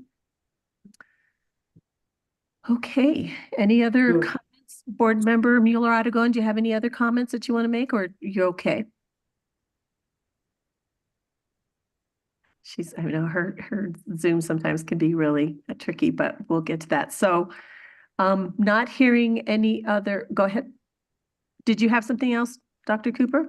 Yeah, I was just going to ask at this point if thinking about further community outreach once we get down deeper into the search process. I didn't know if Board Member Jackson, on behalf of the outreach committee, had some questions or thoughts about how we can support you, how Dr. Joel and I can support you in that realm. And I'm thinking specifically about what happens between the 16th of January and the 30th of January in that time frame on your search schedule. Sure. Well, Dr. Cooper, I have more than thoughts. I have a plan. So I would expect nothing less. And I shouldn't say I have a plan. The community outreach committee has a plan. So we just wanted to present that to the board so that you guys can kind of understand what our thought process is. And then for the new board members who will be joining, I will be sending you a document that summarizes what the plan is. This plan is specific to January 30th, which was the day that we had tentatively, but I'm now making the official announcement. The public outreach will happen on January 30th, which is the day before the planned Executive session. the executive session. But just as an overview so that everybody knows, and then if there's questions, we're happy to take questions. This will be an all-day event. So it'll be at Bonifacio starting at 7:30 in the morning. What we planned for this event was to have basically three constituent groups that we wanted to target at 4 separate panels, essentially. So the constituent groups are obviously the public, the general public. We want to have a student specific panel, and then we wanted to have a teacher and a staff specific panel as well. So starting at 7:30 in the morning, we'll have a breakfast for invited guests. This will be very similar to what we did with the summit, where we'll use the community outreach document where we had the invited guests. We'll invite them, and each candidate will have the opportunity to give a 10-minute introduction. And then we're going to run that morning session very much like Economic Forum is run, where we'll just take questions from the floor. We'll have a break, and then at 9 o'clock, the next session will begin. We'll have another 10-minute presentation by each candidate. I should pause here to say all of these timeframes are based on the premise that we'll have 3 finalists. That all the timeframes can change, but that's what that is based upon. So then at 9:30, we will start the student panel. And the thought right now, this has the potential to change, is that we're going to have 6 students who will ask questions, 2 from elementary, 2 from middle, and 2 from high school. We'll be working with the associate superintendents. They will be developing a plan as to how those students are chosen and how the questions will be put together, but we're going to rely on the associates to take the lead on that. So that will go from 9:30 until 10:30, which will have a break. And then at 10:45, we'll start the first general public forum. What the thought process for this one is that each finalist is going to rotate through the main room. So you'll have one finalist in the big room, to answer questions. We'll have 20 minutes for each candidate, and we're going to rotate through. Each candidate will receive the same set of questions. And I'll pause here to say that we are going to develop 2 separate portals for question submission. We'll have a general public portal in which the general public can submit questions, and then we'll have a separate teacher, APS employee, staff portal, because sometimes those questions are a little bit different than what the public is gonna want. But each candidate will rotate through for 20 minutes. That'll take about an hour and a half. We'll break at noon. Then the candidates, because they will have spent 4.5 hours nonstop, they get a break. So that'll be a break until 5 p.m. So they'll come back, and then we'll be still at Berna, right? Okay, still at Berna Faso. So at 5 p.m., the APS employee specific forum will start. Again, these will be questions that are submitted via the APS question portal. And this will be a panel where all three candidates will be up there asking the same questions or being asked the same question. 5:45, a break. 6 o'clock, we will start the general public forum. And again, it will be round robin style, along with the suggestion that Dr. Cooper submitted to us, and that will go from 6 to 8 p.m. So the meat of the general public will happen in the evening, but we wanted to give an opportunity throughout the day. So just some questions that might come up that I'll address prior to is we're looking at the ability to live stream, right? So that if you can't attend, you can still watch. We are reaching out to moderators so that obviously the board can't be the moderator. And so we're going to look at kind of outside people to help us with that. We will have a way to submit feedback from the public to the board that night, because it'll be a very quick turnaround for us to have the public forum the 30th and then the very next day go into executive session. So that will be through a Google form so that that data can go to Dr. Cooper that evening. From what I understand, Dr. Cooper, you can get the forms and you can kind of collate that information pretty quickly so that then on the 31st, the board will have any feedback as we go into executive session that next day. Sorry, we are also very similar to what we've been doing with community outreach.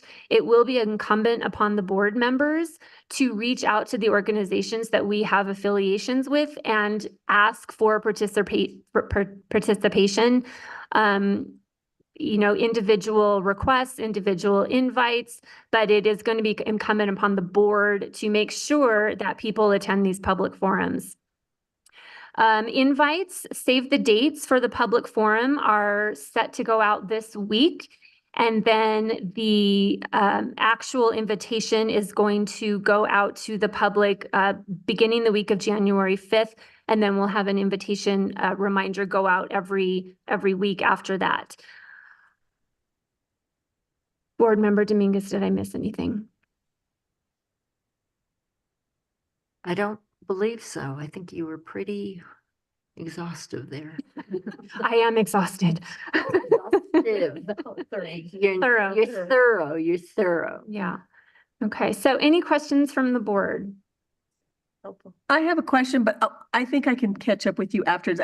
It's not clear to me what that 10:45 thing rotation, in my brain, I can't see it. I think you can just describe it to me. Okay. So I can get there.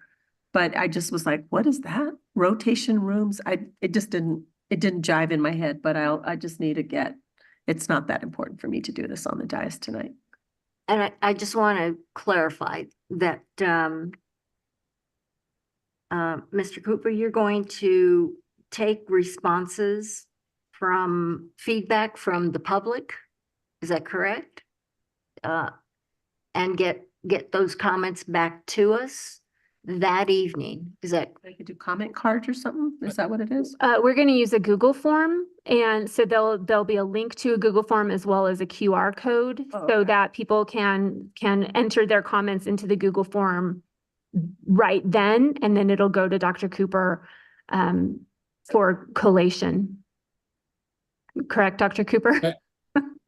Yes, ma'am, that's correct. So I will work to present to you on the at some point post interviews on the 31st, a summary that looks very much like the summary pages that you saw in the stakeholder report, where we'll look for, you know, frequency of responses and commonality of terms, that sort of thing, and identify some themes to present to you. So it will be largely being done overnight, and then during the time that you're with candidates on the 31st. I'll be in Albuquerque both days, so I mean I'm right there. But yes, that would be the objectives, that we would turn that around with a summary and synthesized list of themes that came in around what we will ask. I would assume, Ms. Jackson, I haven't talked about this, but I assume we will ask for, you know, strengths, identified strengths, identified concerns, those types of things. And so we'll look for themes in there. We're not doing anything that's quantitative, that's really simple in terms of math, but we will put together some themes for you to look at once you finish with your final candidate on the 31st. Okay. Translation, there'll be translation services too? Yes. Okay, thank you. Right. Just so that I know, you know, if I do invite folks that needed the translation services, to expect that. Okay. And we can expect, we can receive Google form responses, multiple languages as well. Okay, that's good to know. Go ahead. And most of us would much rather have a QR code or a Google form, but we do have some community members that would not be their best, most easy way of offering input. So can we provide, you know, whether it's index cards or some other format for people who aren't comfortable with the technology? I think would be a very small number. My suspicion is that anyone who actually gets Sperna Facio is going to be really happy with the Google form, but I still think there should be some opportunity for other feedback. It might be me, Dr. Cooper. This is Yolanda. No, I just QR codes. Yeah, I just assumed that we would do that, Okay. Ms. Peterson. That's Appreciate it. It sounds like there's lots of flexibility built into it, so it's going to be a heck of a day. Yeah. A long day for the board members, 2 long days. For the candidates. For the candidates, oh my goodness. Let's see how they hold up. If they can't hold up to that, they probably I mean, it's an initiation. It was, and that we said that during the meeting. It was like, let's see what the endurance looks like here. Well, we did take pity. That's why we said 12 o'clock was That's The true. cutoff time. cut off, and give them a They break. can go have lunch, 12 to 5, get a nap. Take a nap. take a nap, write some notes down. All right. Thank you, Dr. Cooper. That was great. I really Thank you. appreciate all the work that McPherson and Jacobson has done for us on this. It's been outstanding. So it's been a pleasure also working with you. I will see you there because I will be there in Sphere because I'm going to be a community member weighing in for sure. So Okay. looking forward to seeing you again in person when you're here with us. Likewise. And I would just, as I exit, let everyone know the 7 members that will continue on in the search and selection process will receive an email from me, to look for an email from me tomorrow. That's fairly extensive in terms of identifying some next steps and giving you a heads up of some homework that will be coming your way, that sort of thing. Nothing that you have to tend to immediately over the holidays, but we're gonna hit it pretty hard right as soon as we get back in the swing of things. So look for that in your inbox tomorrow, please. Gosh, nothing in my inbox tomorrow. Woo-hoo. I'm looking forward to that. I know I just had to write to Johanna today and say, can you help me with my inbox? Because I can't find something. So there's only about 10,000 emails in there that I just never cleared out. I kept everything. So it's crazy. I have one more question. Okay, one more question and then we're moving on. I hadn't thought about this accessibility for, are we accommodating people with disabilities? We'll have to. We are. We have to. It's a We'll must. have a, okay. I would hope We'll go that into folks that details. sign in, I mean, or if they have to, it's hard to know because if people do say are we planning to have them like say I'm planning to come, or if I am coming and I need accommodations, I mean, we should probably do something like that. Okay. All right. Okay. Any other comments, questions? Then I think we can allow Dr. Cooper to sign off, go enjoy his holiday. He's going to send his email. You all have to read something tomorrow. I don't. Thank you very much, all. Happy holidays. Happy holidays. Thank you, Dr. Cooper. All right. All right. So the last item that I had asked just for us to have some time on here to do was to have some outgoing board member comments from our board members that are leaving.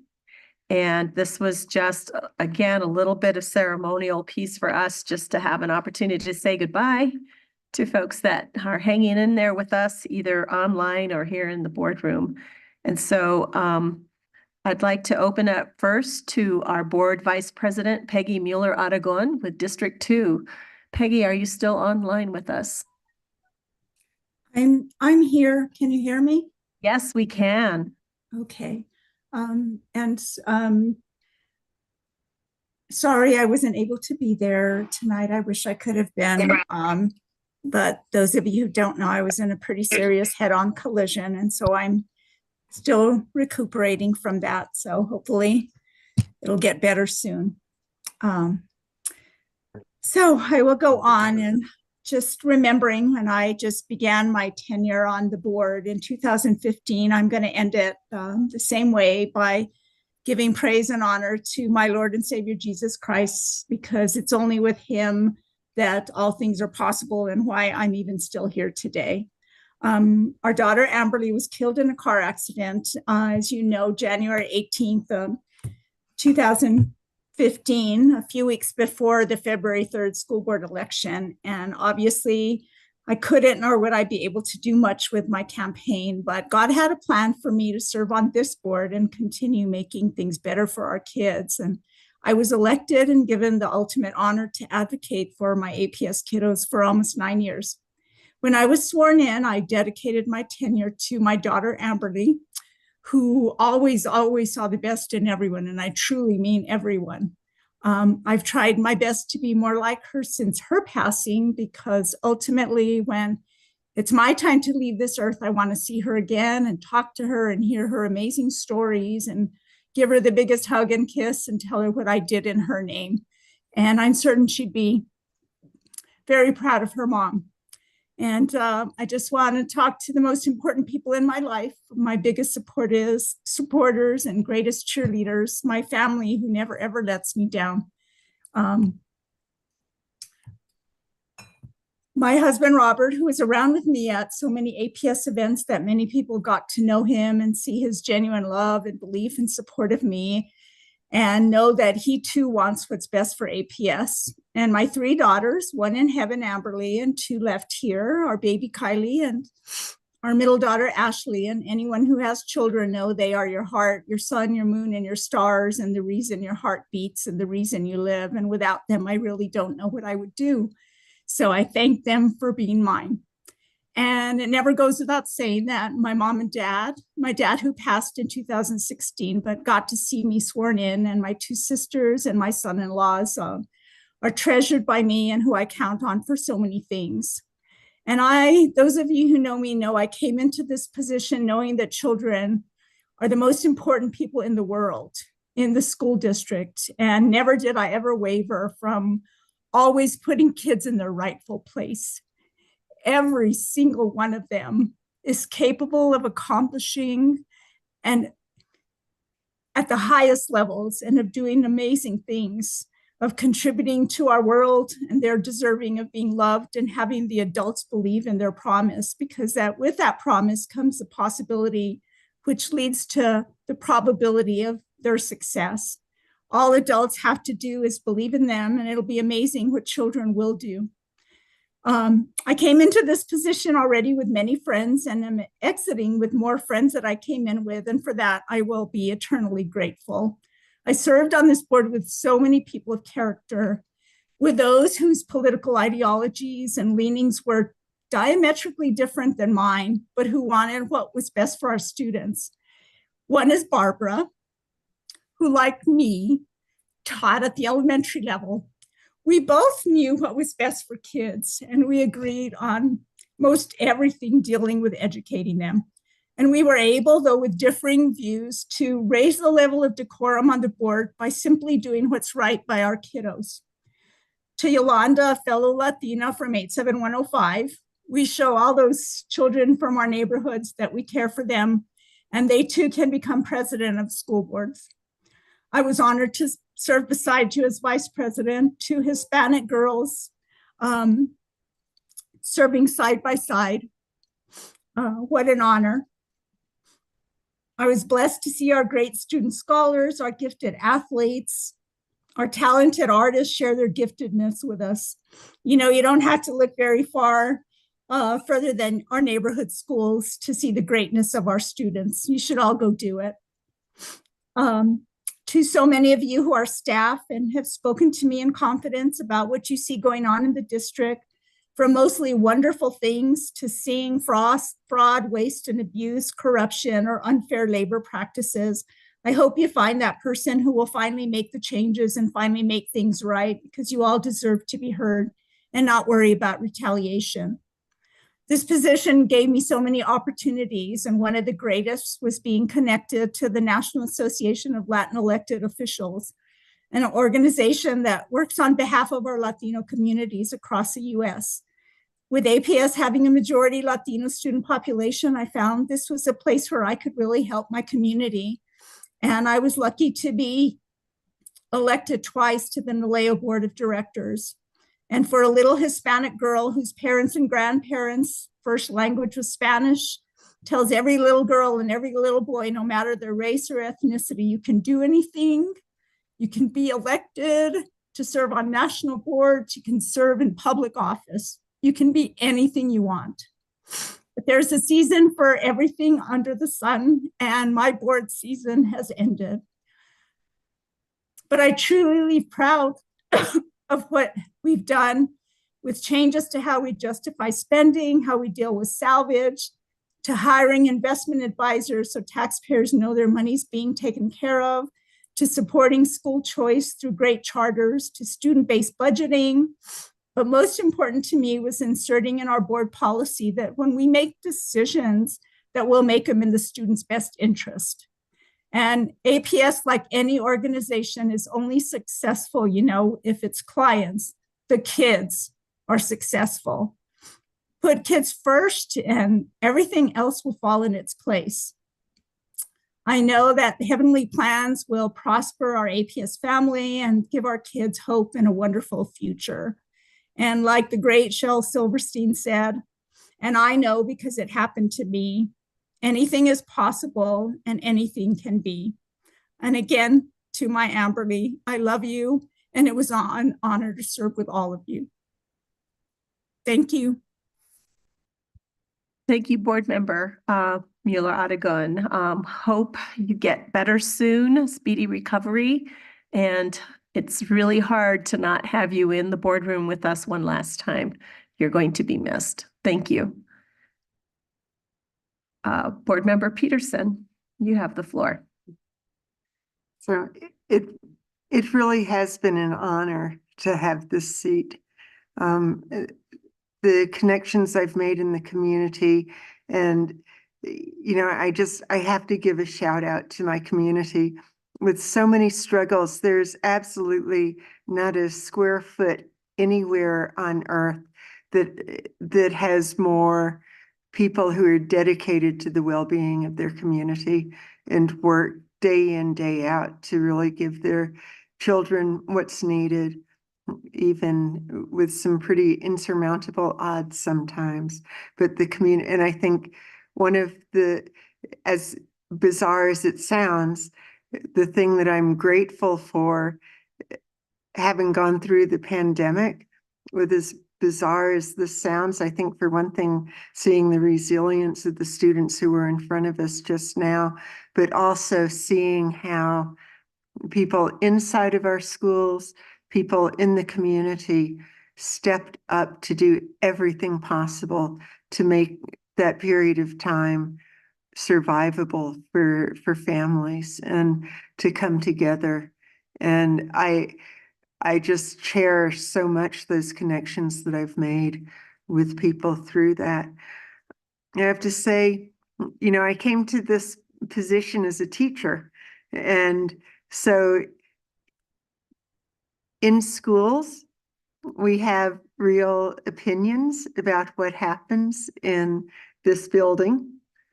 And when I got here, I have to say that I had to really let some of those go, because this building really and truly is filled with people who care about education, care about our students, and care about our staff.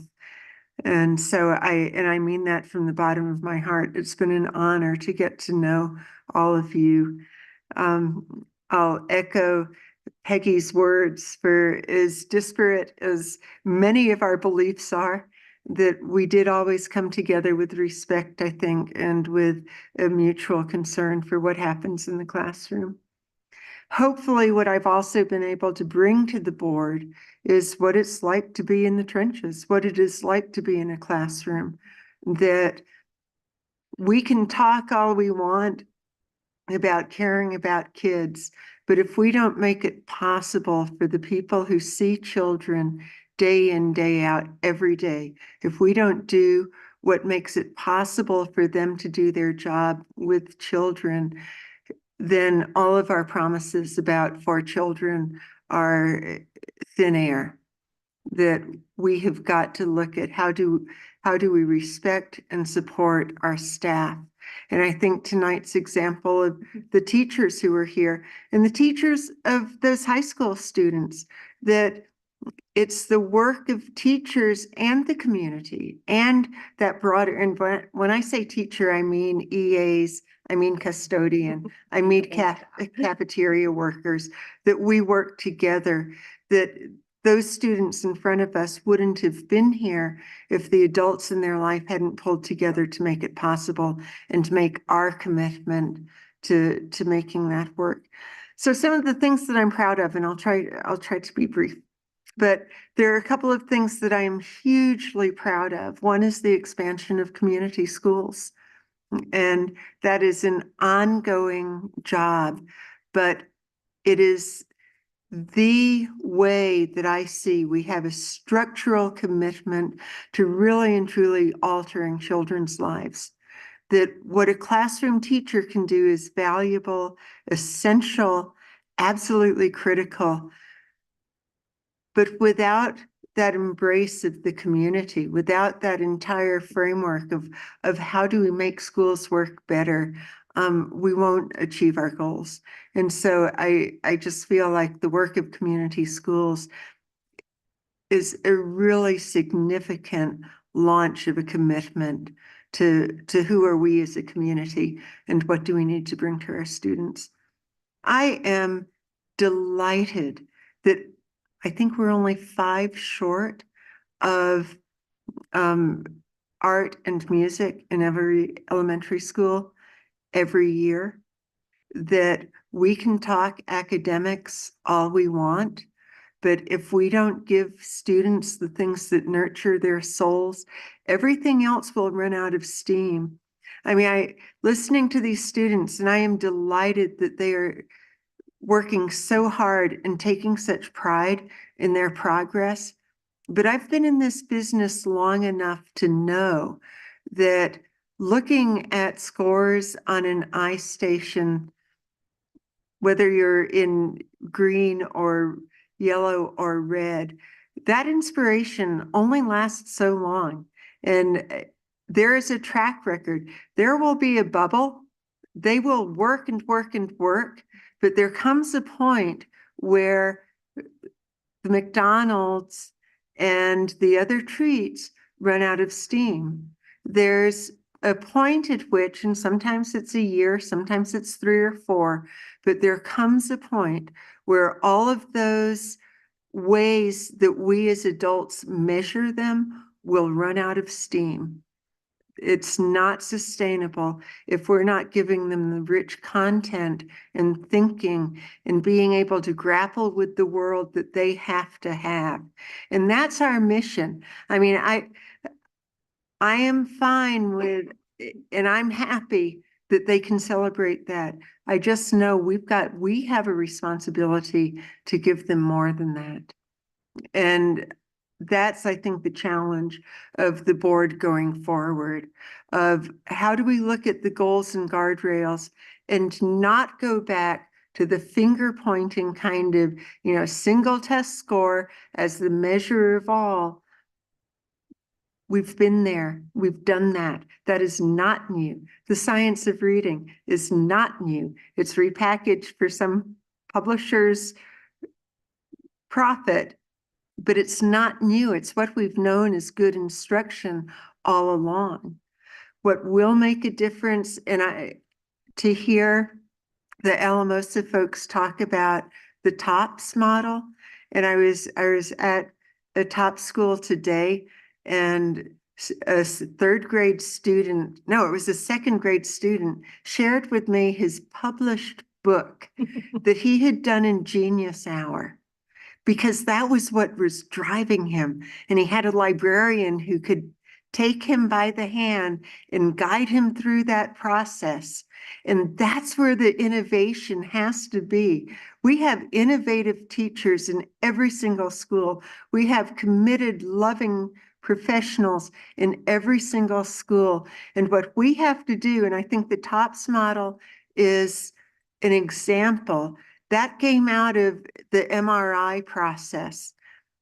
We could have given our schools away to the PED at that point. We could have let them take over. We could have said, it's yours, have fun, or given it to a charter. And that's not what we did as a district. We pushed back. We said, we know if we collaborate with the community, with students, with the Teachers Federation, with some of our wonderful staff who are sitting right here, right now, figuring out what we could do, what do we know to do, and how can we make it work for students.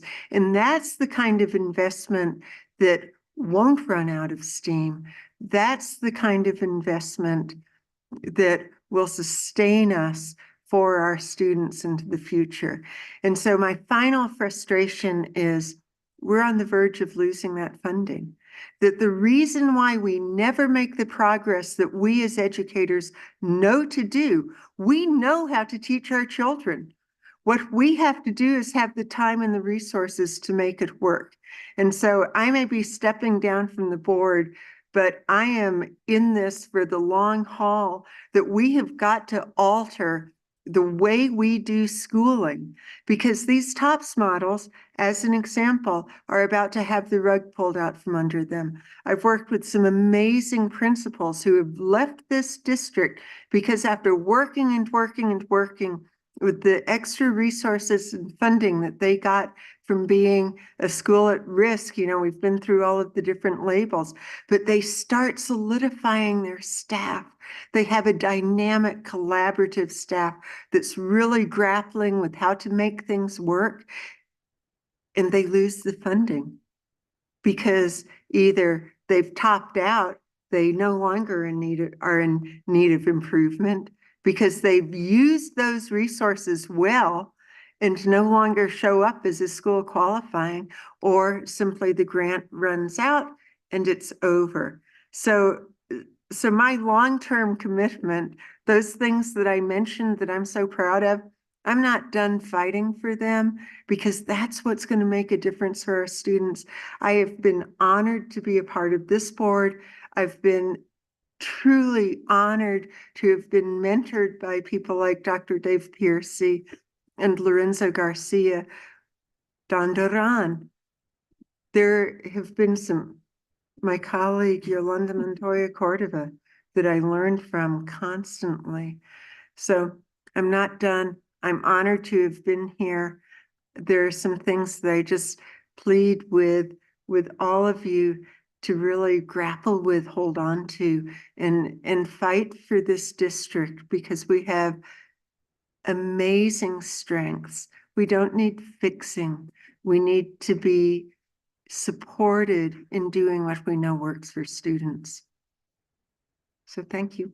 Thank you, Board Member Peterson. Okay. I wrote notes down because I knew it was going to be really hard for me to do this. I think first, I just want to give a heartfelt thank you to the constituents of District 1 who entrusted me as your representative for our beautiful, lovely community.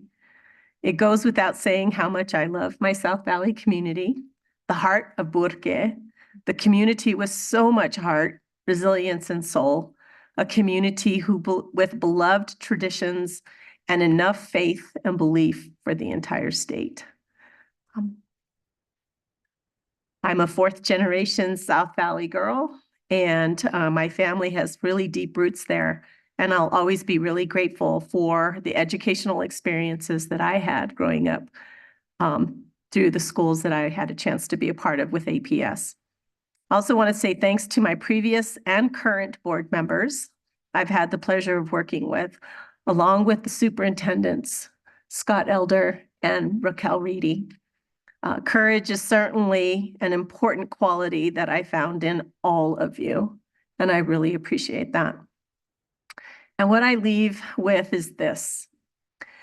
Art is when you are seen, and I believe education is art.